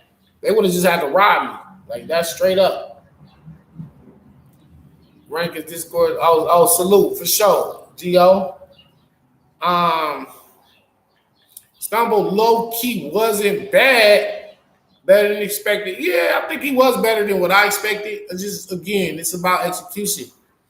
You can have the best bars in the world, but if you can't get them out, it just don't matter. Yeah, it just doesn't matter. Like, you just told Leon to get ready. Yeah, it does not matter. Like, I had the craziest shit ever versus Real Sick and just could not get the shit out. It's crazy. None got did dirty. I mean, you know what though?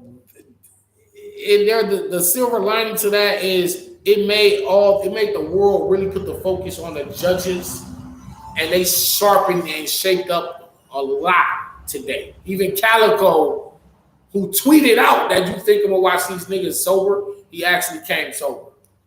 Like, he came to the battle saying, I'm not high, I'm not smoking no weed till after the battles. So salute to him for that. But it took for him to get all that criticism for him to do that. Because if nobody said nothing about yesterday, he would have been high today and not giving a fuck. So it sucks that it had to sacrifice none to to get him out of there. Marcus Smelly, my name is my name.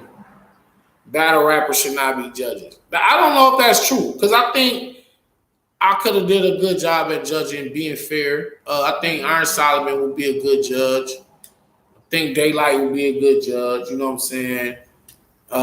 There's a few battle rappers. Ilmac probably be a good judge to have. You know, I think it just good like this.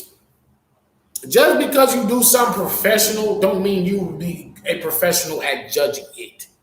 Like, I've seen NBA players that were dope NBA players, but then retire and become dunk contest judges and be trash judges. I've seen it. Like, niggas is like not giving enough points for a dope ass dunk, or giving too many points for a simple ass 2-hand slam that we've been seeing for the last 20 some years. So it's like, just because you played in the NBA don't mean you know you're a great judge for the dunk contest. And that same thing with battle rappers. Not every battle rapper is going to be a good judge for a battle rap. So I think, you know, I live and breathe this shit 24 hours a day. That's, you know, I dreamt about Geechi versus Tru Foe last night. I dream battles. I dream bars. Like, I do this. And I'm not to say that I probably wouldn't be without my flaws, and nobody's perfect. So I think, but in terms of as close as you can get it, you know what I'm saying? Like, I think I would be a great judge. In fact, I'll probably be one of the scouts for the next phase of the Crucible going forward. I'll ask, you know, KG asked me to be a scout, and they just trust my judgment on talent, on bars, and knowing what's dope and what's not. And that's what I was saying even earlier about my own writing processes. I'll come up with some trash bars, but the difference between me and every other battle rapper is I know not to use it. I know what not to say. Like, even though it'd be like, this is dope, but it's a reach, but it still could shake the room if I just say it right. Like, I don't have that mentality. I'm like, Nah, if it ain't right, it ain't right. Just throw it away. You know what I'm saying? It's almost like an outfit. Y'all all been through that. Y'all had that one outfit that you was like, this hat is orange and these shoes is orange, but the shoes is a little bit different orange from the hat. I could kind of get away with it if nobody really paying attention that much to the hat and the shoes. As long as they both orange, that's cool. Like, no, nigga, if that orange is different than the shoes orange, don't do it because you're forcing it. You're forcing the fucking outfit. Same thing with bars. Like, if the bar ain't all the way right, just throw the whole shit away. That's just me. You know what I'm saying? That nigga said orange hat and orange shoes is automatic. It's an automatic L. Well, don't fucking take green or red. Some reds are darker than others. Some reds are lighter than others. And if you got a dark red hat and light red shoes, you think just because they both red, they're technically red, that matches. It don't match. No, it got to be the same red. And that's how I am with my bars. Like, my bars have to be able to be red, not the color red, but red, literally red on paper the same way they're said. That way it's not a reach. That's my mentality. Like, my bars have to sound the same, red on paper and said out the mouth phonetically. And it got to sound the same way both ways. There are a lot of y'all favorite battle rappers that I have bars that they say it and to the ear, it sounds like it worked and it's correct. But when you read it on the paper, it's like, nah, that's not even the same word. So it was a reach. So I'm like, I'm that guy. I'm the guy that's super OCD. Like, no, that's wrong. You know what I mean? Wear what you want. Just don't dress as your gender. Oh man, Sway gotta retire. I sent the logos for the guy. Okay, all right. I'm definitely I'm gonna check for that. Good looking too. I definitely need the Yikers Island logo. 2-on-2 team. Who do we battle? It ain't gonna be Avid Fonz. So I think me. Okay, what league would y'all like to see me and Tink battle A Ward and Loso on? Would y'all like to see it on URL? Would you like to see it on the Riot? Would you like to see it on Gates of the Garden? Or any other league? What's the best league for Danny Myers and Tink versus A Ward and Loso? RBE, the Riot, Verbal Warzone, the Riot or Gates of the Garden, the Riot. You did right, Lima, being in the time machine. But see, hold on. We'll get into what's a reach and why certain shit just don't make sense. Super Fight, Riot or the RBE, Riot, GTX, Riot. I got a lot of Riots. And me and you versus A Ward and Loso on the Riot on their next big card out here on the West Coast. It don't matter where it happens. Like they're gonna lose. Like we beat dog shit out of them. Them my bros too. Take the monsters. Twerk and Shook. Man. I mean, with certain battlers, I be feeling like you haven't battled neither one of them though. You know, yeah. I'm in street status. Do it on the rap off. Tink need a URL look. Danny and Tink versus gun titles. I just clearly beat Jay the Nightwing, man, and I should have something. Yeah, I beat both of them already. Should have a caffeine coming up in a few weeks. Just waiting on confirmation. Yeah. Some y'all be seeing Tink Demon actually fairly soon. Y'all gonna be seeing Tink the Demon. Round of the year too for contender, man. Your first round? Yeah, with Jay. Easy. Oh yeah, that's to me that's round of the year. That's round of the year, and you got round of the year and scheme of the year. Like currently round of the year and scheme of the year right now currently belong to Tink the Demon. His first round versus Jada Nightwing, his mechanic scheme, top notch. Every time I do it, man, Tink the Demon versus DG, 1 rounder, man, one of the best mechanic schemes ever. I know. I know how to break these mechanics down, man. He said they better leave you alone. I could have brought the conveyor belt bar back, but I thought just doing the time machine, the lima bean, remixing it, and that shit had it shut the building down. Yeah. We're gonna get that. O'Reilly can't beat you though, bro. Listen, I'm on a whole nother tear right now. Yeah, O'Reilly can't beat you, man. Yeah, let me ask you this: who is somebody that you feel like it'd be a very difficult battle for you to win? Like a B-Dot. B-Dot? Yeah, because that's a conversation. You know what I'm saying? That's not. What about you, Daylight Lux, and Run Nitty, Iron Solomon, the super elite pins?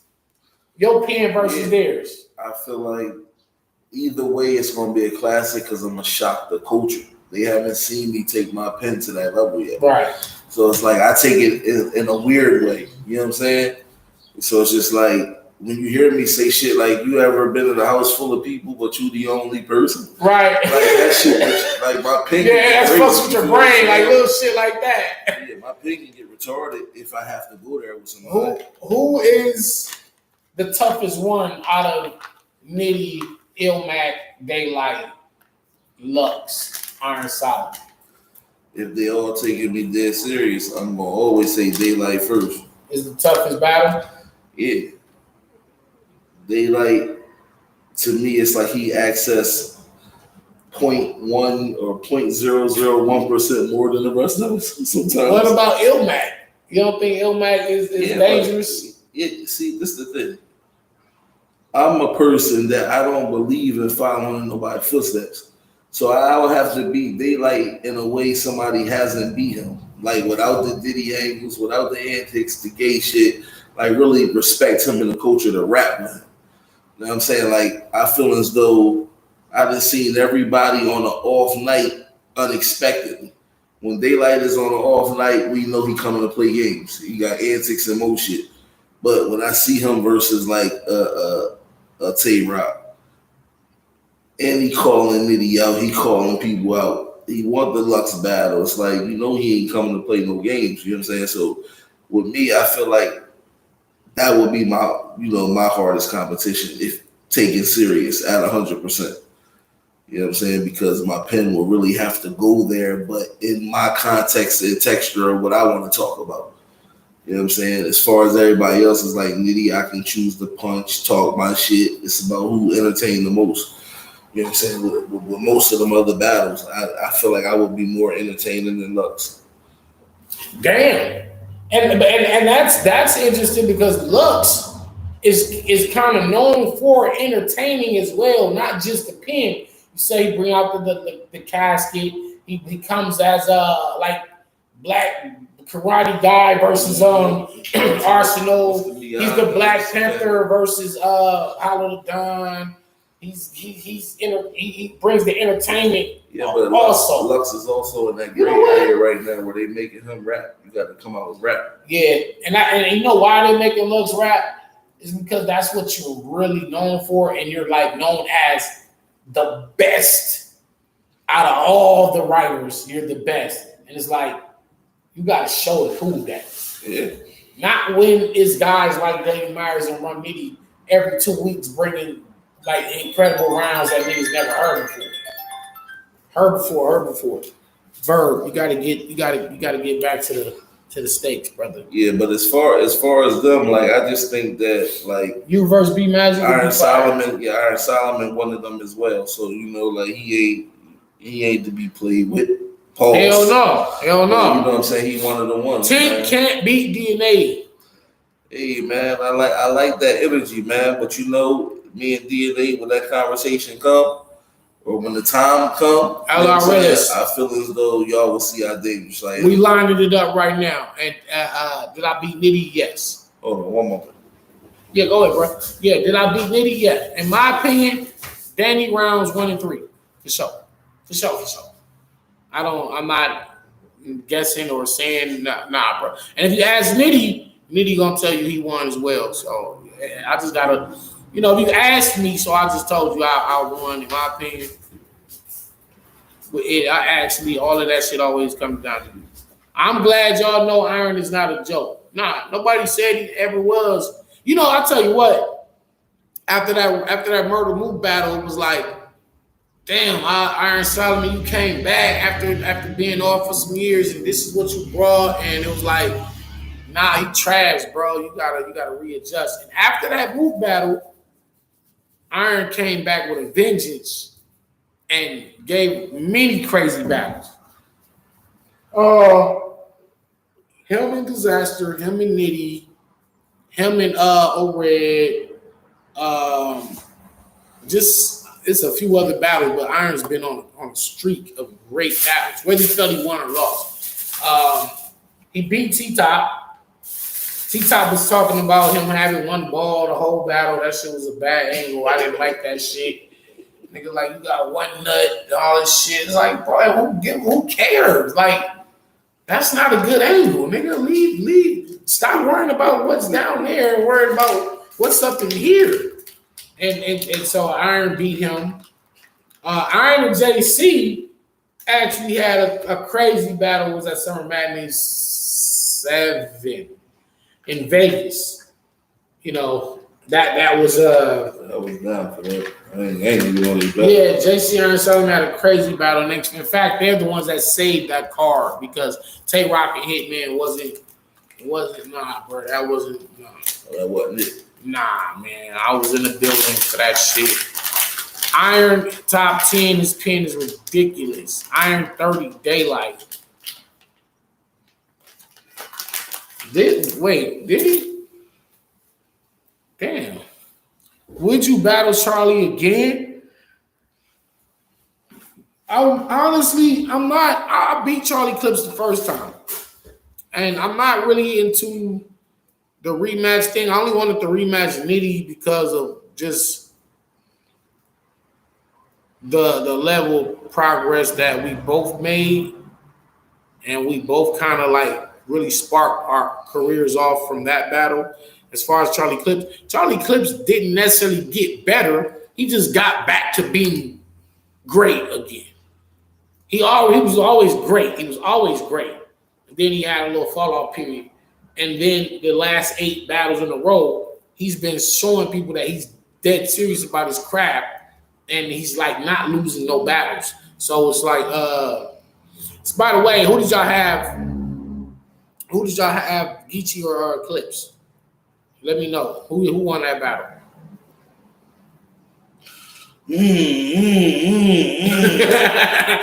Iron had some of the greatest battle, right? Him and B Magic was crazy. That's crazy. You know what, man? I think when y'all see me and B Magic, man, y'all gonna be like, yeah, that was beautiful. You know what I'm saying? Like, me and B Magic was really dope. I think battling B Magic, I seen Jim say it on Twitter, like, it's like an honor for him to battle B Magic. That's why I be saying, like, niggas be saying he fell off and he ain't the same no more and this and that. But the man's legacy it was so impactful what B Magic did and how he inspired so many other people to be punchers and to be as great as he once was or still is actually. Mm-hmm. It's like for me, it was an honor it was like I damn near was in fan mode battling B Magic. It was like, yo, this is B Magic, bro. Like, it's crazy because me and B Magic was booked like 2-3 years ago on Shots Fired. It would never happen. Our schedules got mixed up. All kind of shit happened. And then we got rescheduled again. Then we finally battled. And it was like, yo, man, I battled like a lot of the greats. I battled Hollow Don. I battled Verb. I battled K-Shine. I battled, you know what I'm saying? I battled everybody. So, but to not have battled B Magic, and I battled all the other punchers. I battled Nitty twice. I battled O-Red, JC, Danger Zone, Chilla Jones, all the, Matt Myron, Ill Will. I battled all, you know what I'm saying? But I didn't battle B Magic. It's like, nah, bro, I battled Heartless. That's like, it's not everybody can say they battled Heartless and B Magic and Big K. So when I say so it was like, that was a big thing for me to battle B Magic because he was like, I was never like, oh, he's my savior or no shit like that. It was more like, no, that's B Magic, bro. Put fucking respect on his name. That's why when y'all see my third round versus B Magic, y'all gonna be really saying, yo, that was incredible. That round is incredible. And nigga said, no, I didn't battle conceded. B Magic writes the best punches, period. The build up, the cadence, no reaches. You can hear the punches, then you don't see them. It's crazy. You know what? When y'all see me versus Magic, y'all gonna see him rapping at an elite level that is just like you don't see this level of rapping ever. That man's first and second round for me was just so lyrically incredible, man. Especially his second. Dog, it's like I don't know who can beat B Magic when he's rapping like that. So that's a good battle that somebody mentioned. You versus B Magic it's like you gotta do it. It's man. Well, some of these guys are real legends though. You feel me? Whether they fell off or not, like some of these dudes is legends, and he's one of them. B Magic was like James Harden when he was on OKC. You know what I mean? You had your Westbrook, you had your Durant, which would be Hitman and Avery. He was that third person. Yeah, he was. Over Young Ill to me. Yeah, in the beginning, before I was a real fan of battle rap. Yeah. B Magic was over Ill. No, Ill was over him in the beginning. To me. Because I feel like he came out before Ill, right? I mean, Ill came out first. That boy, Young Ill. He was nasty. That B Magic, man. You're the first person to shake Clips up. He's the first person to beat him. To me, I said it. I said it in our battle. Clips was like looking unbeatable, bro. And you seen what he did with Tay Rock. You seen what he did with Conceited. You seen what he did with Charlie Clip.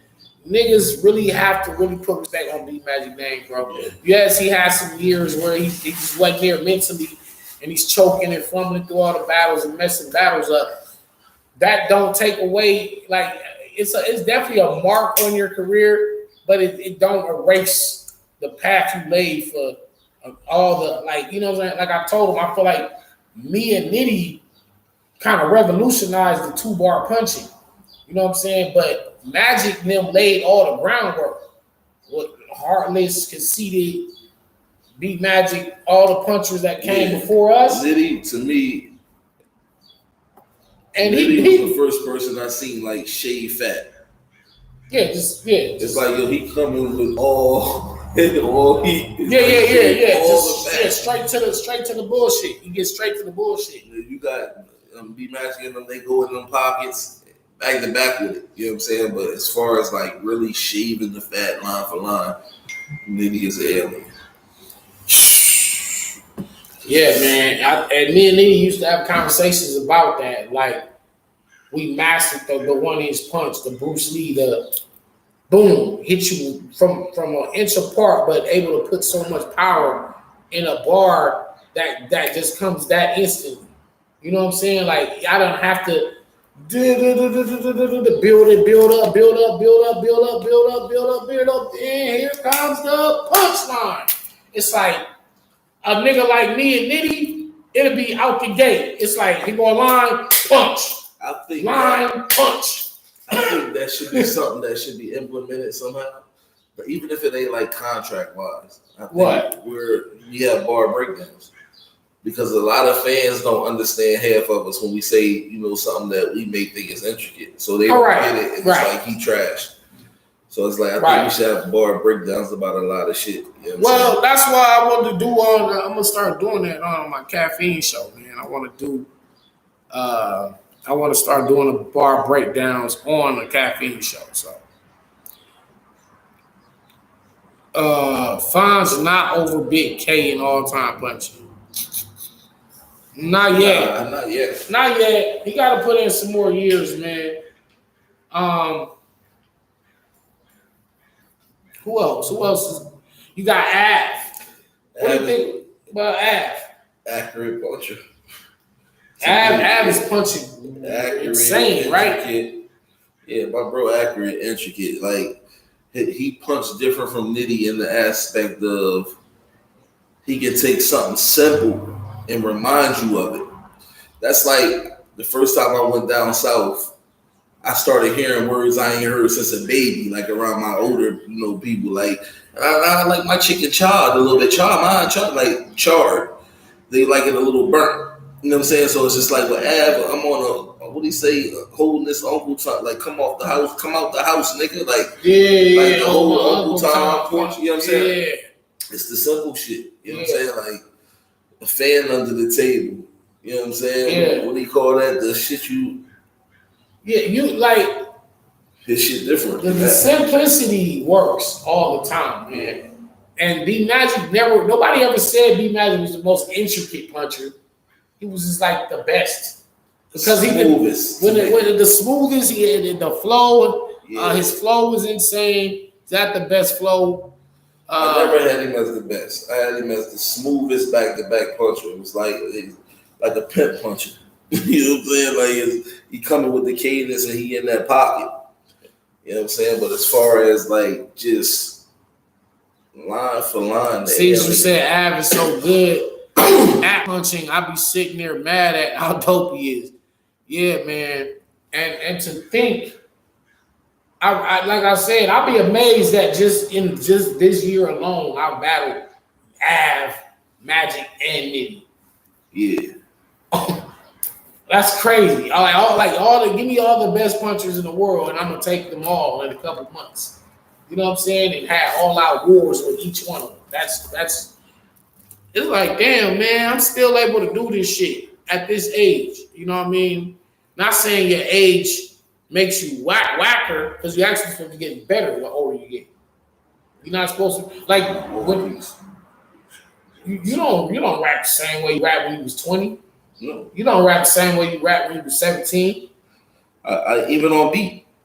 Yeah, you have to be an evolution. They're like, why the fuck you battle rap that unorthodox if you sound like that on beat? It's because battle rap is creativity. You don't have a beat persuade you to do something or feel a certain way. You creating everything yourself. So it's like, I want to be unorthodox. And I feel like I don't want my fans or even a fan to see the next line coming if I can help it. Right. You know what I'm saying? So it's like I try to scheme, and this is how I, wordplay. My shit different. The anatomy of a punchline. Let me ask y'all, can y'all hear me? I don't know if y'all, I didn't forget harness. I matter of fact, I just put them on my Instagram, reminding people that I did 3-0 heartless.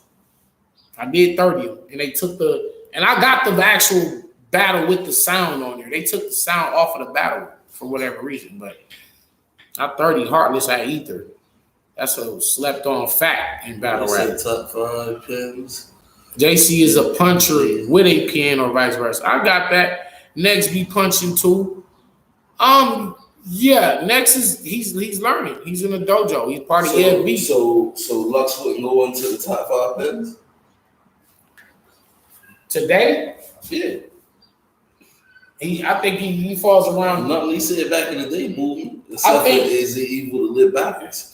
Now I think Lux will fall at 6 or 8 for me. Like, we talk about pin games. Nah, bro. Lux is not in my 5. And if he was on here watching, or if he was sitting right here, I'd tell him that. And I'd tell him why and explain. He's just like, nah, but not today. Not when there's a B-Dot and a Daylight and a JC, a Iron, a Chilla, a Nitty, a Danny. This is why for you to say Lux is above all of those names, all of them, with as little as work as he's putting out, is really a slap in the face to the niggas that's really out here putting that pain in week after week or month after month. So let me explain this, and I'm gonna try to keep it real short. A quick synopsis.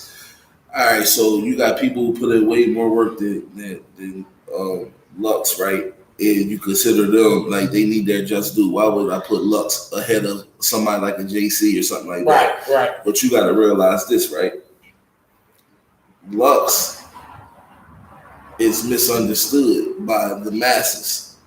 You feel what I'm saying? I don't want to hear that shit, Sharif. Okay. You know what I'm saying? But to the open ears and to the masses, the jewels he dropping within his performances and stuff like that is top level. And it may take a nigga a year or two to get something he said. That's how I used to listen to Jay-Z. I couldn't stand him in the beginning until I got older and mature. Okay. Oh, that's what he talking about. He ahead of us. And because we don't understand it, it's trash to us. But he up there talking about some shit we can't afford.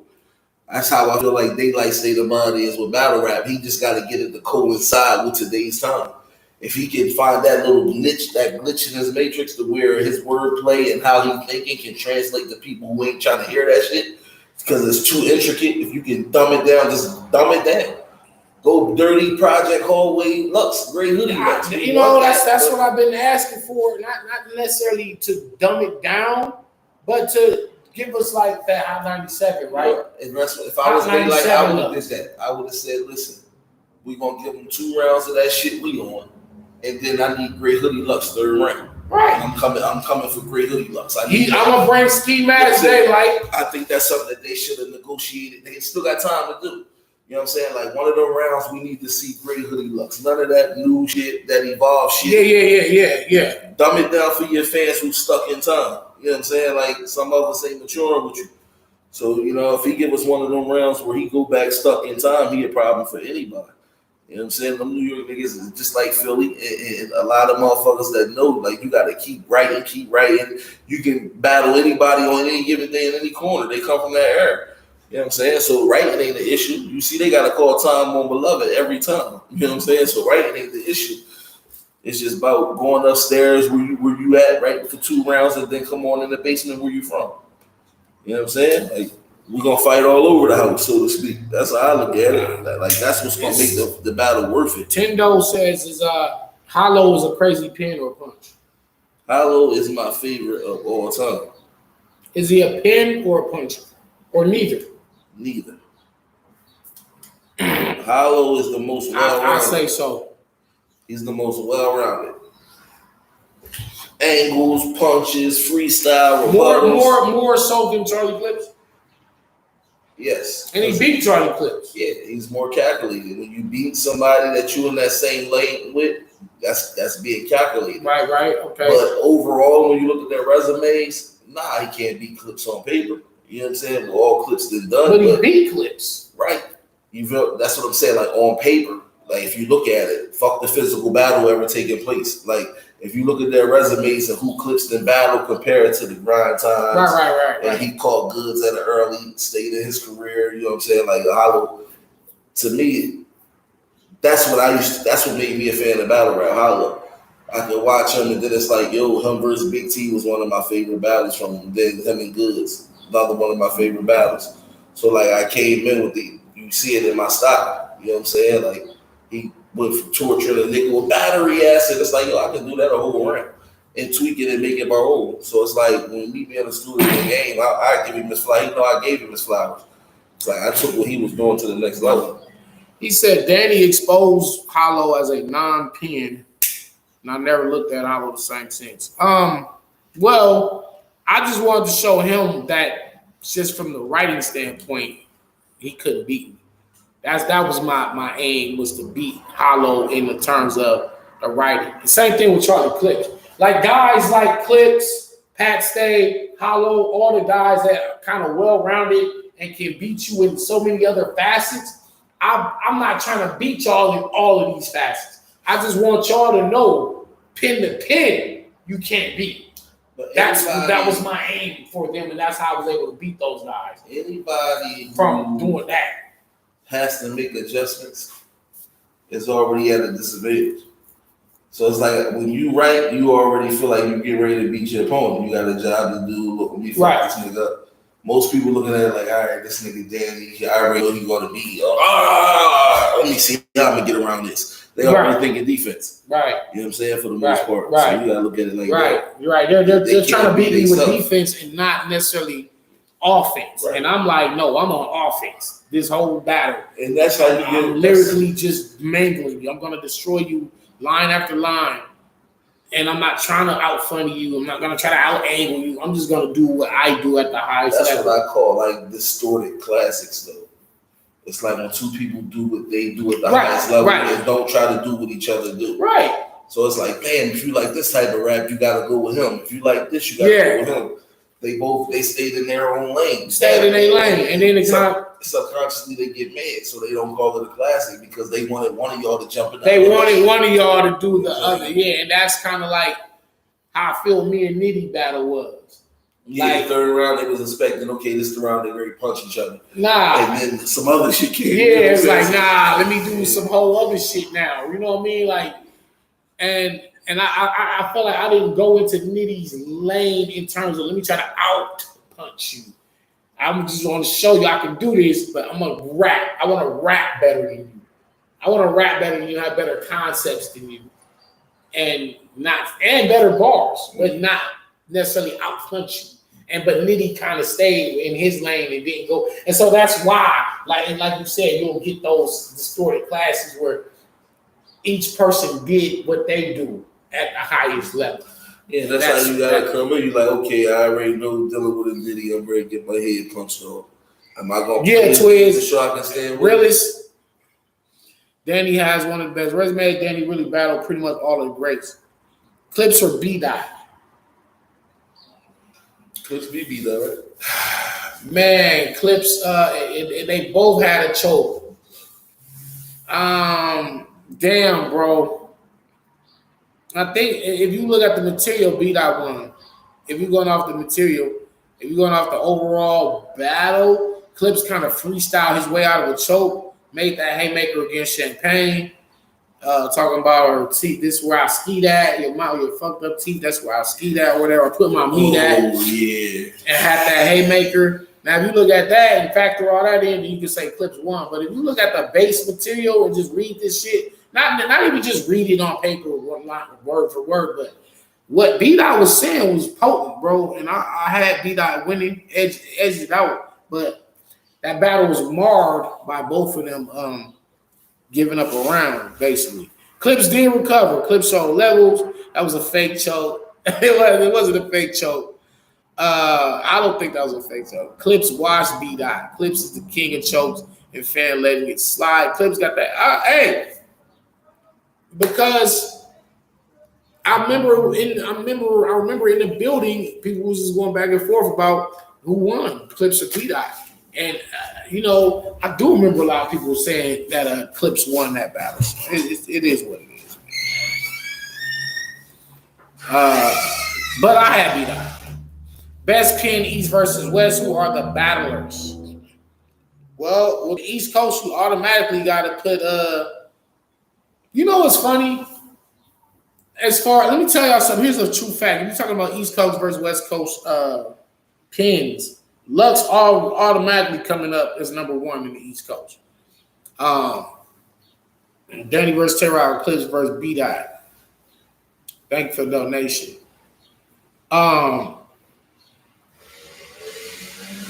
The West Coast got more of the pins. Look, the West kills East. Let me ask y'all this, and just keep it real. Let me ask y'all this. On the West Coast, we have myself and Daylight, and B-Dot, and Nitty, and quantum physics. Which is, we could keep it going with Emerson Kennedy, and I could keep going, right? So let's go with five. Let's go with the top five, right? Pin games in battle rap. Daylight on the West, Daylight, and then Danny Myers. B-Dot, Rum Nitty, Quantum Physics. Take those five versus, now when you go to the East Coast, and then JC's from the Midwest, so we're not putting him on either side. So you're going to get Lux.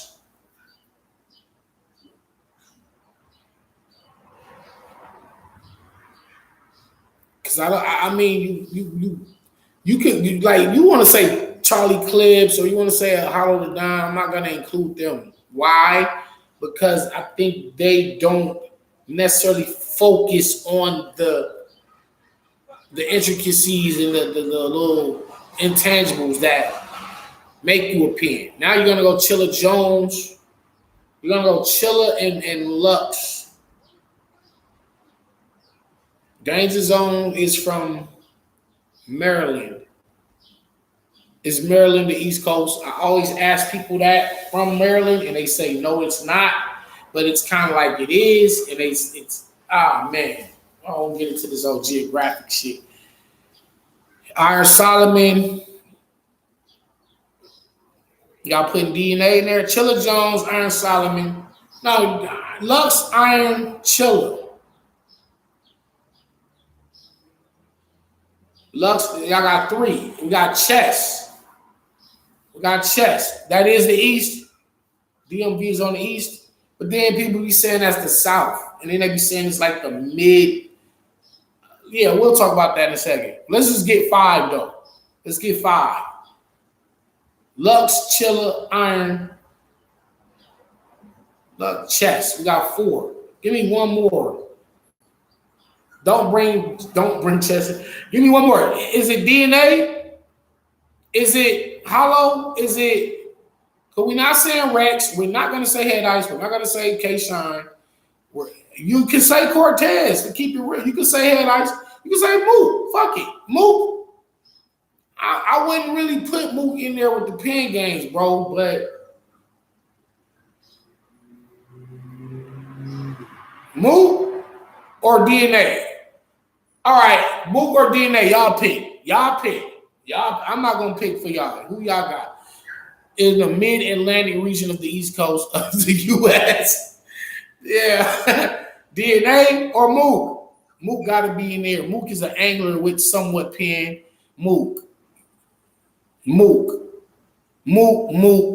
seeing a lot of Mooks. Mook over DNA. Mook. All right. Mook, Lux, Chilla, Iron, Chess. Mook, Lux, Chilla, Iron, Chess. Versus Myers, Daylight, B-Dot, Nitty, Quantum Physics. That's a 5-on-5 if I ever seen one. Wow. Yeah, I don't want to see a writing contest. I don't know. Mook and Lux versus Danny Daylight. Man, listen. When you pen rap, it takes away from the story. West Coast can win with the bench. I'm leaning towards the West, and I'm from Jersey. West wins 100 out of 100. Okay, I got the West winning for sure, man. When you talk about best writers in battle rap, a lot of them are coming from the West Coast. It is what it is. You could put Twerk in there. O-Red. See, now you put Twerk and O-Red, who are you taking out from the East Coast starting 5? I know y'all not taking out Lux and Mook. Nah, bro, not for no O-Red. We not doing that. Unless y'all want to trade out O-Red for Chess. Do y'all trade out does the East Coast trade out? You know what I'm saying? Like, hell no. They said hell no. What? Hell no. Okay. All right. So y'all gonna keep Chess. Do you take out Chilla Jones for Twerk? Take Mook out for Twerk. I think the 5 that we got is a great starting 5, and then we can do a 5. In fact, we can do a whole little show on that. I might do a whole blog on where the best pens come from. But let's get back. I want to talk about the geographic shit right quick. So when I talk to people from North Carolina, they'll tell me that North Carolina is the South. And it's like, I think it's like right under New York State, right? If I'm not mistaken. What's right under New York? Like directly south of New York State. And do you hit North Carolina if you take I-95?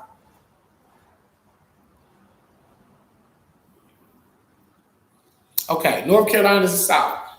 But, right, it's still, thank you, Leader Boss, it's still the East Coast. Like, from like me growing up in Los Angeles, I always looked at North Carolina as the East Coast. I always looked at Baltimore as the East Coast.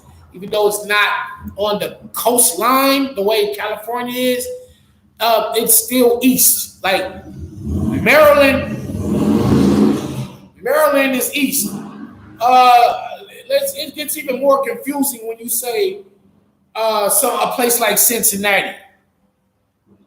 Okay, you got Louisville, Kentucky, which is the Mid-South, as they call it. And then you got Indiana, which is the Midwest, but right over the bridge from Jeffersonville, Indiana, a mile apart, you get to Louisville, Kentucky, and now you're in the South. And then you got Tennessee, Nashville. Yeah, you got all that in Tennessee. And everything below.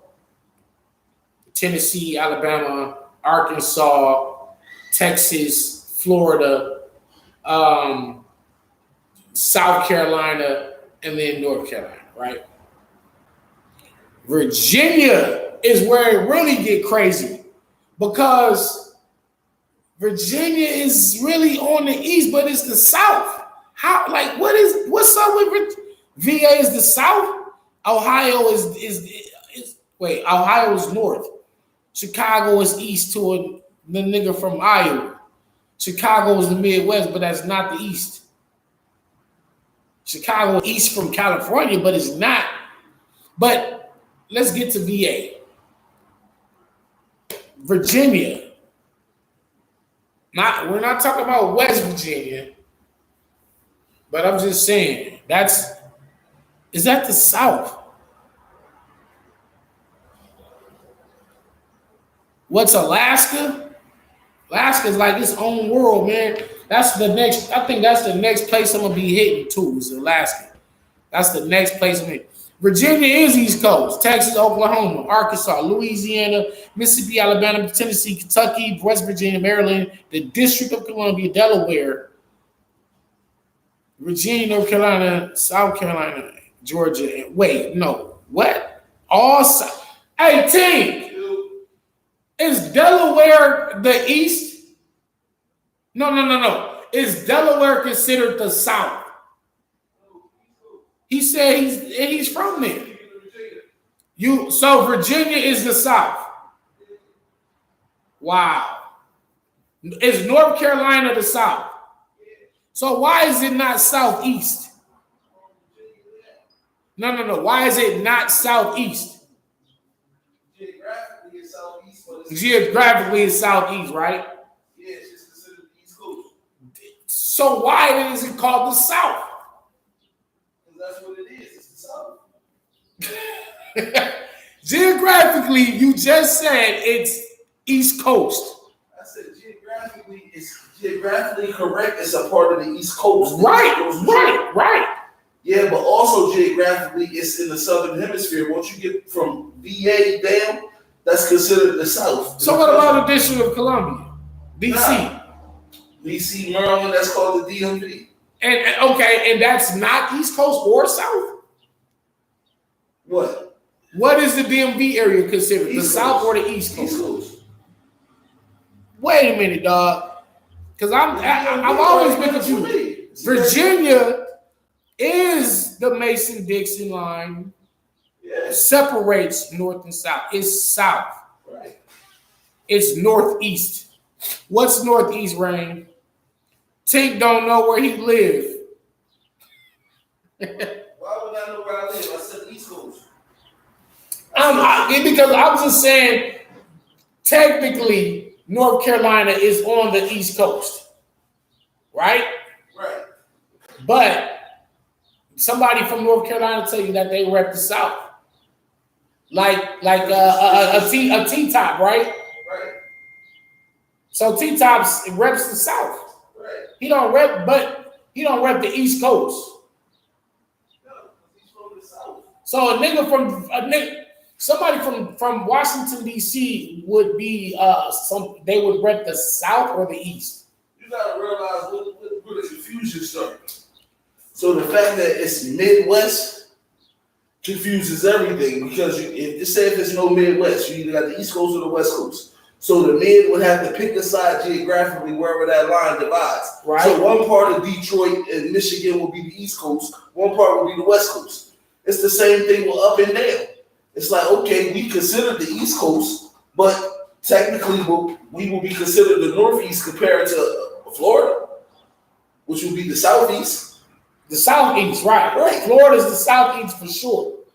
So anything up and down that coast is East. So wouldn't North Carolina be the Southeast as well? No. yeah, technically. I don't say it should be confusing as hell. Yeah, it would be considered the Southeast, but they want to identify themselves as the South. Man, shit. Wait, T-Top is from New York. T-Top was born in New York. He lives in Carolina, raised in Maryland. What, raised in Maryland? Danny Myers versus Daylight, love to move insert. Yeah, let's make those happen. North Carolina is just east. Orange Court. That shit big. Oh, I got you. Let me see here, man. I'm from the East-West, the Bible Belt. No, it's South. Yeah, man. I need to go on my Instagram Live and talk to some people that are born and raised in DC, North Carolina, and people that live in rep VA like Richmond and the 7 cities and all that. And what do they consider themselves as? Do they consider that they're the South? Like Jack Boy Man. If I ask Jack Boy Man, you from the South or the East, what would he say? You know what I'm saying? Technically, I'm from the East Coast, but I rep the South. You're technically from these, but you rep the South. Because he's technically Southeast. So you can't make a motherfucker say that he's Southeast. We don't say it like that. Yeah, y'all don't say it like that. So it's like somebody from... That's like somebody from Washington. Can they rep the West Coast? Yeah, because are they Northwest? Yeah, they're Northwest. That's so are y'all Southwest? Because y'all the bottom of the coast. See, now y'all just say the West. Now watch this. California, we just call it West Coast. Right. From Oakland, that's like Miami to the north, disassociating itself with its state. Cali just want to do what he want to do. LA for the most part, but y'all Southwest. No, but look though, somebody like Arizona, that's like the Southwest. See what I'm saying? Arizona is not West Coast. It's West, but it's the Southwest. On the coastline, you're gonna have California, and then even somebody like in Nevada. Las Vegas is still West Coast-ish. West, because the Nevada is not on the coastline. It ain't so it's considered South. No, South. It's the West. Right. Even like Utah. Utah is the West. Right. Then even as far east as Colorado, Denver. Now that's where it kind of gets confusing. Yeah. You can say that's like the Midwest, but it's like we consider that the West too. Like Colorado's like, nah, y'all the West. Y'all part of the West. Colorado, Nevada, Utah, Arizona, Washington. You know what I'm saying? Now, once you get to like St. Louis and all that shit, that's when now you're in the Midwest for real. Oklahoma. I don't know, Wyoming, all that shit. You know what I mean? North Dakota, like, man. But I just feel like when it like New Mexico is west. That's the Southwest. The state of Mexico. I look at dead center. It's considered the South, like Texas and all that. Okay. But then how can you downplay it when North Carolina, South Carolina, you know that's the South. You hear it in their slang. You hear it in their speech impediments. You know what I'm saying? So you hear it in their accents for the most part. But technically it starts somewhere in VA. Not North Carolina? You know, South starts. Once you get into a certain depths of the game. I gotta get a fucking map, man. This shit is fucking confusing me. I gotta get a goddamn Texas is west to me. Power Fist 80. I gotta give me a fucking map, man. Danny, have you spoken on the stealing bar situation and these dudes owe you royalty for using parallel universe every other event? Man, I just talked to Nitty about him never using the parallel universe. This shit's crazy. And then this next battle he does, he mentions the parallel universe. I just left the parallel universe. It's coming for real life. I was fired. The surf,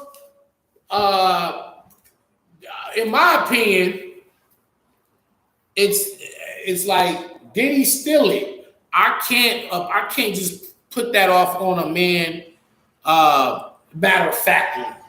Like, yes, Surf took Quilly's shit. I wasn't there. And there is the subconscious thing. And I'm not defending nor accusing with Surf. I will say this, and I seen Verb say it too. Two men coming up with the same type of rhyme pattern for that's like roughly the same amount of bars is like, it'll never happen. Like as many raps that you'll write and as many raps I write, we not gonna come up with the same rhyme scheme. I'm gonna remix my own shit for anything. Right. You know what I'm saying? But I always looked at it like this, man. You gotta be real with yourself first. So this is my thing. For the culture to act like Surf is too important that he didn't see that freestyle is blasphemy. Right. Now, granted, the odds of him coming up with that in the fashion he came up with it is rare to me, because I look at it like this. If I was to take somebody's shit, I know that I'm unorthodox. So a motherfucker, if I was to do that, I'm gonna take it to the point where you ain't gonna know that came from that person. So that's like me saying, like, even with the preparation for Fonz, when I was telling you about the whole situation where I'm like, I need you to do me a favor. The moment I throw shells, catch them. Clip full of cop killers, I know they'll stretch them. He already knew. Cleveland don't feel like you deserve this 30. He said it would be Odell Beckham, but my original way I said it was, you know what I'm saying, it's clip full of cop killers. I said, do me a favor, when I throw shells, catch them. Clip full of cop killers, I know they'll stretch them. Odell Beckham. You Cleveland don't feel like you deserve this 30. I was going to switch up the rhyme scheme. Switch the rhyme scheme. That's how I am. But me talking to Nutty, like, bro, keep it like that. So I'm like, all right, cool. And that part wasn't me. It wasn't you. Right. You should have kept your original way. Yeah, so it's just, but you know, you take it sometimes it hits, sometimes it misses. As far as coming up with bars and listen, listen, check me out, y'all. We've been on here a long time, but check this out. Said that was fire, by the way. Appreciate that. You're forever going to hear battle rappers saying the same bars. You're gonna forever hear two or three or four or five or 10 different MCs having the same punch or the same concept or the same source. I'm gonna tell you this though, right? Not to cut you off, bro, real quick. When you hear Tink the Demon rap, man, I'm gonna always say something that they ain't said before, man. Asphyxia, your son will die from asphyxia. Strap, like, people don't use these type of words, and that's why I implement them in my wordplay, period, is to try to talk different all around. I had a Dakota Fanning bar. You know what I'm saying? Like, remember the little bitch from Man Off? Dakota Fanning. And they was like, what you mean by that? The coat, you can have like a Remington, a Colt, a Glock, you know what I'm saying? Like the coat of Fanning. And if nothing else, you know what I'm saying? So it's like me, the wordplay, but it's like, yo, you got to be able to listen. You know what I'm saying? If a nigga can cheat and still take a whole word, still one in the head like Cassidy, and it's like, oh shit, you can take a whole word out and remember that. Yeah. You know what I'm saying? You should be able to comprehend where I'm getting at. I say this. There's a million battle rappers. Salute. There's a million battle rappers. There's only 26 letters in the alphabet. Eventually, two MCs are gonna write the same bar, right? Now, as far as a flow pattern, patterns are like super unique and they have their own fingerprint. They got their fingerprint. Like no two fingerprints are alike. Like if you hear somebody with a specific rhyme pattern first, and then you hear it again, somebody took it. Somebody took it. Y'all seen battles where two battlers battled each other and said the same bar to each other, right? But a sequence is like a DNA sequence, right? You're talking about almost like twins, right? They come from the same. They fraternal. Yeah, right. They come from the same DNA strand. That sequence, right? That's so fucking rare, right? How rare is twins? Like you got, it's just not gonna happen every time somebody get pregnant. It's gonna be twins, right? So two rhyme schemes don't never really be the same, bro. So if a nigga sounded like that shit, listen, man. Hold on, now that's what I want to say. Watch this. Let me give y'all some examples. Listen, let me explain something real quick. Let me give y'all some examples. I need y'all to bear with me with this for a second, right? I'm high. I don't want y'all to think I'm tripping. Say he didn't steal it, right? Say he just came up with it. He surfed. He gonna get that backlash. Cool. I don't never jump the gun or assume nothing. I mind my business. But let's say if he did take it, though. Watch this. To get up there with that conviction on stage like it's yours is wild. That should be wild, though. It's like you took that man's shit and flipped it, and you got that much conviction on stage. That's crazy. Watch this. I'm gonna tell y'all why you don't. Not two men are gonna ever write the same rhyme scheme, bro. And what I mean rhyme scheme, I'm talking about the way the words are rhyming and for 4 or more bars, a sequence, right? So let's check this out. So I told Sharon, I don't give a fuck if he's white. I'm trying to rewrite Leviticus, quite the lyricist, heightened senses, hit cobra bite, each strike is venomous, take a knife and dip it in nitroglycerin, slices ligaments, dices liver in, sniper remnants, the sight was riveted, sniper nemesis, make his wife a widow, then stab it with spike adrenaline, then use the blood to write the riddle with. I had white distributed. So now tell me any one place, any battle that you heard that rhyme pattern. Never. It's never been done, right? Now, 2 battle events from now, somebody has this same pattern, they just switching a few of the words around, right? Right. It's impossible that somebody else would have written that same rhyme pattern. Yeah, with the same choice of words as the punch. Listen, I don't give a fuck if he's white.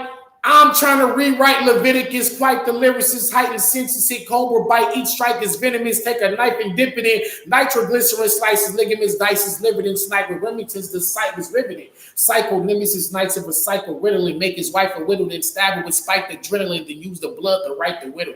Now imagine a nigga coming and saying, I had lights a minute, and dice a minute, nice a minute, not a minute, I didn't like with Eminem, I didn't. So if somebody does that, a month later, it's like, bro, you got that rhyme pattern from Danny Myers. Yeah, that's you might have not said the same words, but the way it rhyming, and so with a situation like Surf and Quilly, that don't happen. That don't happen on an accident, bro. And what I will say, you might not have consciously stolen it.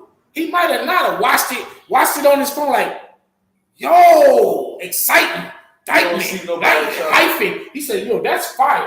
Yeah, but you don't see nobody trying to rap like the Migos. You don't see nobody like people got their own lingo and language, so it's hard to take a pocket from somebody. But if you stick to battle rap, right, which is crazy because, just go to Main Street, Meek Mills. Hold on, wait a minute. Y'all thought I was finished? Yeah. He took that flow from a nigga that he brushed shoulders with. And the nigga called him out on the internet for it, and he like, man, I made that shit hot, nigga, you should thank me type shit. Yeah, okay, right. And that's what I'm saying. But as an artist, you don't take a nigga words that you see, I don't know, man, because I'm not accusing him of nothing. Yeah. I'm just saying, like, that's crazy.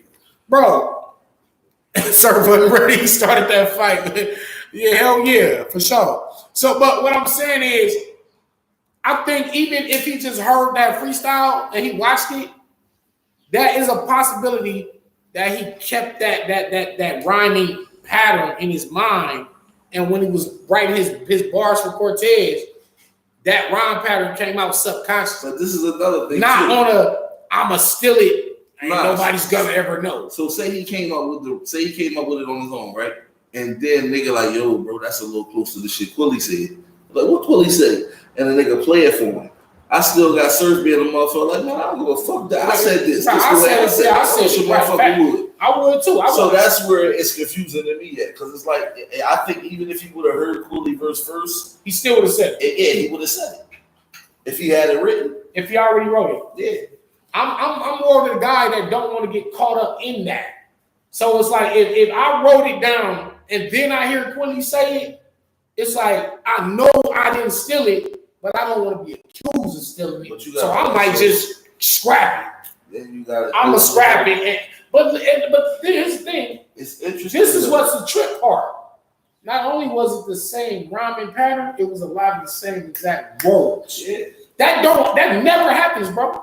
I think I'm quite certain he got it from Quilly, bro. Like, if y'all gonna ask me, he got that shit from him. Now, whether he stole it purposely or subconsciously, it didn't matter because that coincidence don't happen, bro. It does not happen. I've been writing fucking rap since '91. Same words ever. Nah, I had. How come? Let me ask you this: the same line. No. That's the whole pattern. That's what I'm saying. You can say the same lines. Yeah. You gonna say the same bars forever. Being royalty, I think we both had a plant base. That's cool. A couple other niggas had plant-based bar. I had a plant-based bar. Yeah. We're talking about rhyme patterns. It's crazy. The human mind with the way rhyme works, niggas is not gonna create the same exact thing with the same words. Okay? How come? Check it. Watch this, y'all. Yo, pick a random round from one of your earlier battles. A random round. Your second round versus Mike P. Yeah. How come Danny Myers never said your exact same second round for Mike P? Why I never said that to somebody else? Word for word. Yeah, that don't happen. It don't happen. But why has nobody ever said? But that's what I'm saying. Word for word, somebody else. How many people have been caught doing it? And then look at all the stigmas that's with him, the Adi Boom, ghostwriting shit and all that. That's why I say that makes the whole topic interesting. And you know what I'm saying? I like that the culture is elaborating on it. Just because it's like, yo, we had a disposition if people is going to steal and, you know, connive their way to the top or to remain on top. Like, nah, you supposed to be an innovator. And you know, you're supposed to be innovating, not taking shit and flipping it and mixing it if that's what you're doing. But like I said, I don't know. And may never know. You know what I'm saying? Tony, I'll drop some of the footage of me and Daylight soon.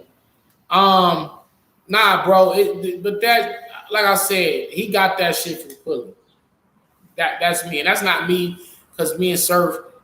You know, I'm trying to battle Surf this and that and that. This has nothing to do with me trying to create hype or create a controversy. I just know that two minds don't do that. It's never happened. Two niggas never wrote the same verse.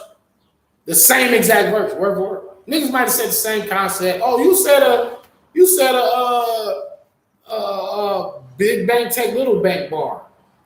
You said a Dinky suit bar, and I said a Dinky suit bar. Yeah, those type of coincidences are gonna happen.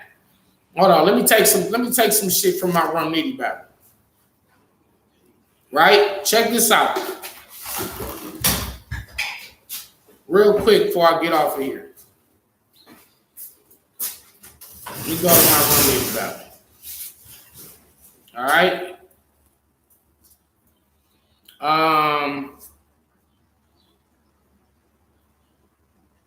Dude clearly could never prove he was lyrically better. This a new significant Luciferian lecture. If you can hear me, then gesture. You should fit the aggressive. Now, you think wearing designer make you rapping elite? You got the Cuban link Versace shoes? Well, step in this chain reaction for me. Maniac with a piece, crazy accurate reach, play me backwards and see. Dude clearly could never prove he was lyrically better. This a Luciferian lecture. If you can hear me, then gesture, you should fear the aggressor. Now that rhyme pattern that I said versus Rum Nitty, you never heard that rhyme pattern before. Now, if somebody else says that rhyme pattern somewhere else after, me and Rum Nitty drop, you'll know I was the originator of that rhyme pattern and somebody just clearly plagiarized it if you hear that type of rapping again. It just doesn't happen. Two guys come with the same rhyme pattern. Nah, bro. It don't happen. Writing raps and verses are almost like fingerprints and DNA. It's like very, very seldom and almost never. I mean, I can be quite sure that never in the history of hip hop have two men wrote the same verse, word for word, or even 75% alike. Never happened. It's never happened. It's never going to happen. Unless somebody is stealing.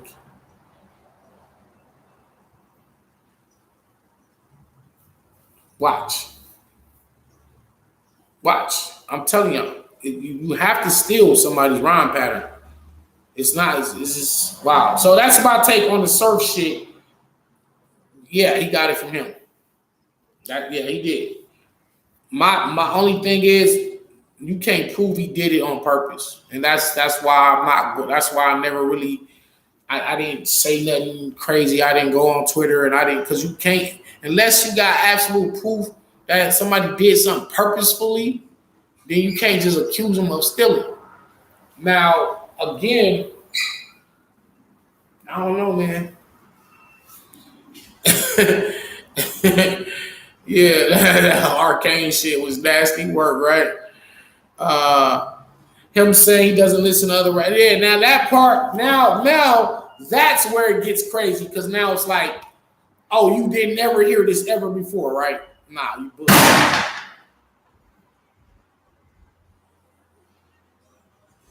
What you hear? Tank sound like a gunshot? Or maybe that was a car backfire. Was that Tank? Was that a car or a gun?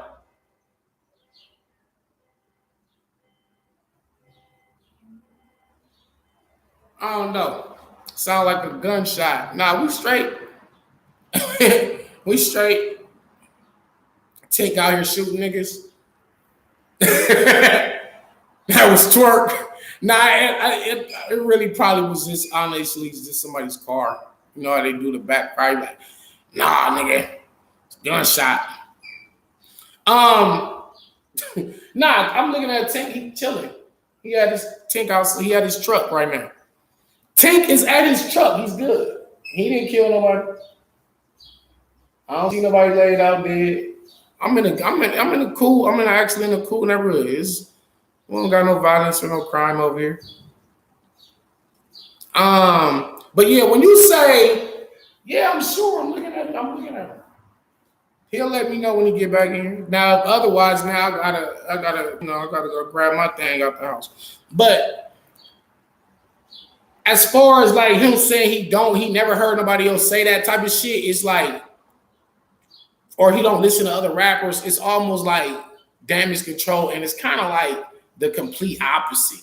Because if I'm surf in that situation, and I know in my mind I really never did hear no shit like that, then I'm not gonna ever admit to hearing some shit that I know I didn't hear. Like that's one thing I stand firm on. I stand firm on never admitting to something that you know you didn't do, right? You know what I mean? And I'll get more into that. But the best thing Sir could have did in that situation is say, you know what, man, I ain't gonna lie, I might have heard that freestyle and forgot that I heard that rhyme pattern. And when I was writing, it was just in my subconscious. And if it just happened to be a coincidence, then it is. That's what it is. And you just gotta eat that. But to say shit like I don't even listen to certain, I don't listen to other niggas, or I've never heard that shit before. It's almost more like the blatant denial, and it makes it look even more like you're trying to cover something up. And that's just my take on it. Now, in terms of what I was talking about, is in terms of not admitting something that you didn't do. All right, for example, when my kids were in the system, right? And I know I never done drugs in my life, right? My man was asking me the court was trying to ask me to do a drug class, basically admit that I had a drug problem, and by signing up for the class is an admission of you have a drug problem, and it's like do the class and you can get your kids back. It's like I'm not doing that because that's admitting that I have a drug problem and I've never used drugs in my life. I'm not doing that. And it was like, but that's how you get your kids back. Then I'm just gonna have to get them back another way. Instead of me just bowing down and saying, all right, I'm gonna sign up for a drug class to get my kids back, even though I know I never did drugs. No, just consciously, subconsciously, it don't sit right with me to go and sit in a class where there's 20 or 30 people in a room telling stories of how being on crack and heroin destroyed their lives and messed their families up. And they're all telling their stories. And now when it gets around to me to tell my story, I don't have a story to tell. And now it looks like I'm in denial. It's like, Mr. Myers, now tell us your journey with your drug addiction. And I'm like, well, I don't have drug addiction. I never did drugs in my life. And it's like, well, why are you in this class? Well, I'm just here because I have to do it just to get my kids. Now it looks like you're denying the fact that you have a problem. And then that be one of the main things is to admit that you have a problem. And it's like, no, I'm just not doing the class. I'm not admitting shit that I didn't do. I'm not doing it. Unless in the case of your man get caught with a gun or he get caught and the police pull y'all over and both of y'all got a gun in the car and then you just take the charge for your man, that's different. Like, you know it ain't your gun, but you know if he get caught with this, he finna do life. If you get caught with it, you probably do a couple of years. Fuck it, give me the gun. It's my gun. You know what I'm saying? That's different than, like, I'm willing to do that. It's crazy. It sounds crazy. Like I'm willing to go to jail for my man, but I'm not willing to admit that I got a drug problem to get my kids back. But I'm like, no, there's another way. So it's just like, I'm not gonna admit some shit that ain't real. Yo, what happened out there? Who out there shooting? Was that a gunshot or something? Neighborhood, nigga, tell me. So you didn't see nothing? No. I heard it. That was a car backfire, huh? Okay. I heard it, then the car alarm went off. Man, that was weird as fuck. It's weird as fuck, man. Pat Stages uploaded y'all face off on his channel.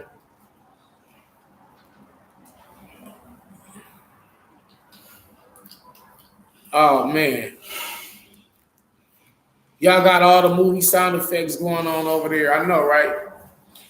But yeah, man, we gonna get up out of here. We're gonna get up out of here. Vicky went to the lake to go. I don't know if she got on jet ski and all that shit. You see that dog in there? You hear Velvet? Folks ready to pull up in. Huh? I said folks ready to pull up. Who folks? Oh, yeah? Yeah, cool. Yeah, for sure. Music. Stony Stone. Hey, Stony was good. Like I said, I don't know nothing. My dog sounds like a squeaky toy. Let me show it. Well, this is not my dog. Let me get this dog for you. Because she tripping. Come on.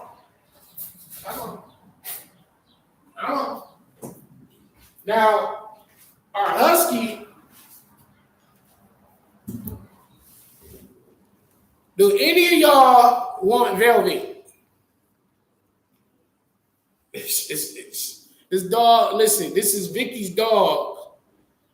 But Vicky, I don't know, leaves the dog off on me. She loves me to death, and I'm trying to find a way to get rid of her every day. Kiss Jones says, hell no. I'm trying to find a way to get rid of this dog every day. Anyway, here's Velvet. Y'all can have her if Vicky come looking for her. Is it bar dog or god dog? Nah, I ain't got no bar dog, man. I'm Vicky's words, not ours. Get out of here, girl. Get out of here. Yeah, man. Lost in a parallel universe. I'm about to call Gotti, man. But yeah, man, we back to it. So tomorrow, join me. We will be updating my tournament. And first thing in the morning. Oh, what time do it start? It's gonna be Monday night, 7 o'clock, like 7 o'clock on the West Coast, 10 o'clock Eastern. You'll get all the info tomorrow. I'll be back here tomorrow, man. I'm gonna drop some vlogs too. Anatomy of a punchline, anatomy of a choke. Those will be on the lookout for those. The breakdown of a punchline, what is a punchline, how to punch, why do battlers choke, when y'all see people up there choking and forgetting bars, it's several factors that go into choking, and I'll go into detail with breaking down what makes somebody choke. It don't always be the same reason. It's a bunch of different things. Turn Velvet into Velveeta. I know, right? Tay-Rock boys, right? Absolutely, Stoney. Absolutely. Shut the fuck up. The nigga said Anatomy of a Choke starring Surfing Torque, Bark Parallels, Kiss Jones. Man, it's been fun rocking out with y'all, man. We've been on here 3 hours, man. But anyway, UM5 successful day today. Again, what I get out of this whole thing is that Nitty's about to win this whole fucking shit, bro. Because bar for bar, ain't nobody this tournament fucking with him. And Fonz is fire, Real Sick is fire. Everybody got bars, right? But it's only one motherfucker they call alien. And that's the real difference here. So anyway, peace out, y'all. See y'all tomorrow. Peace.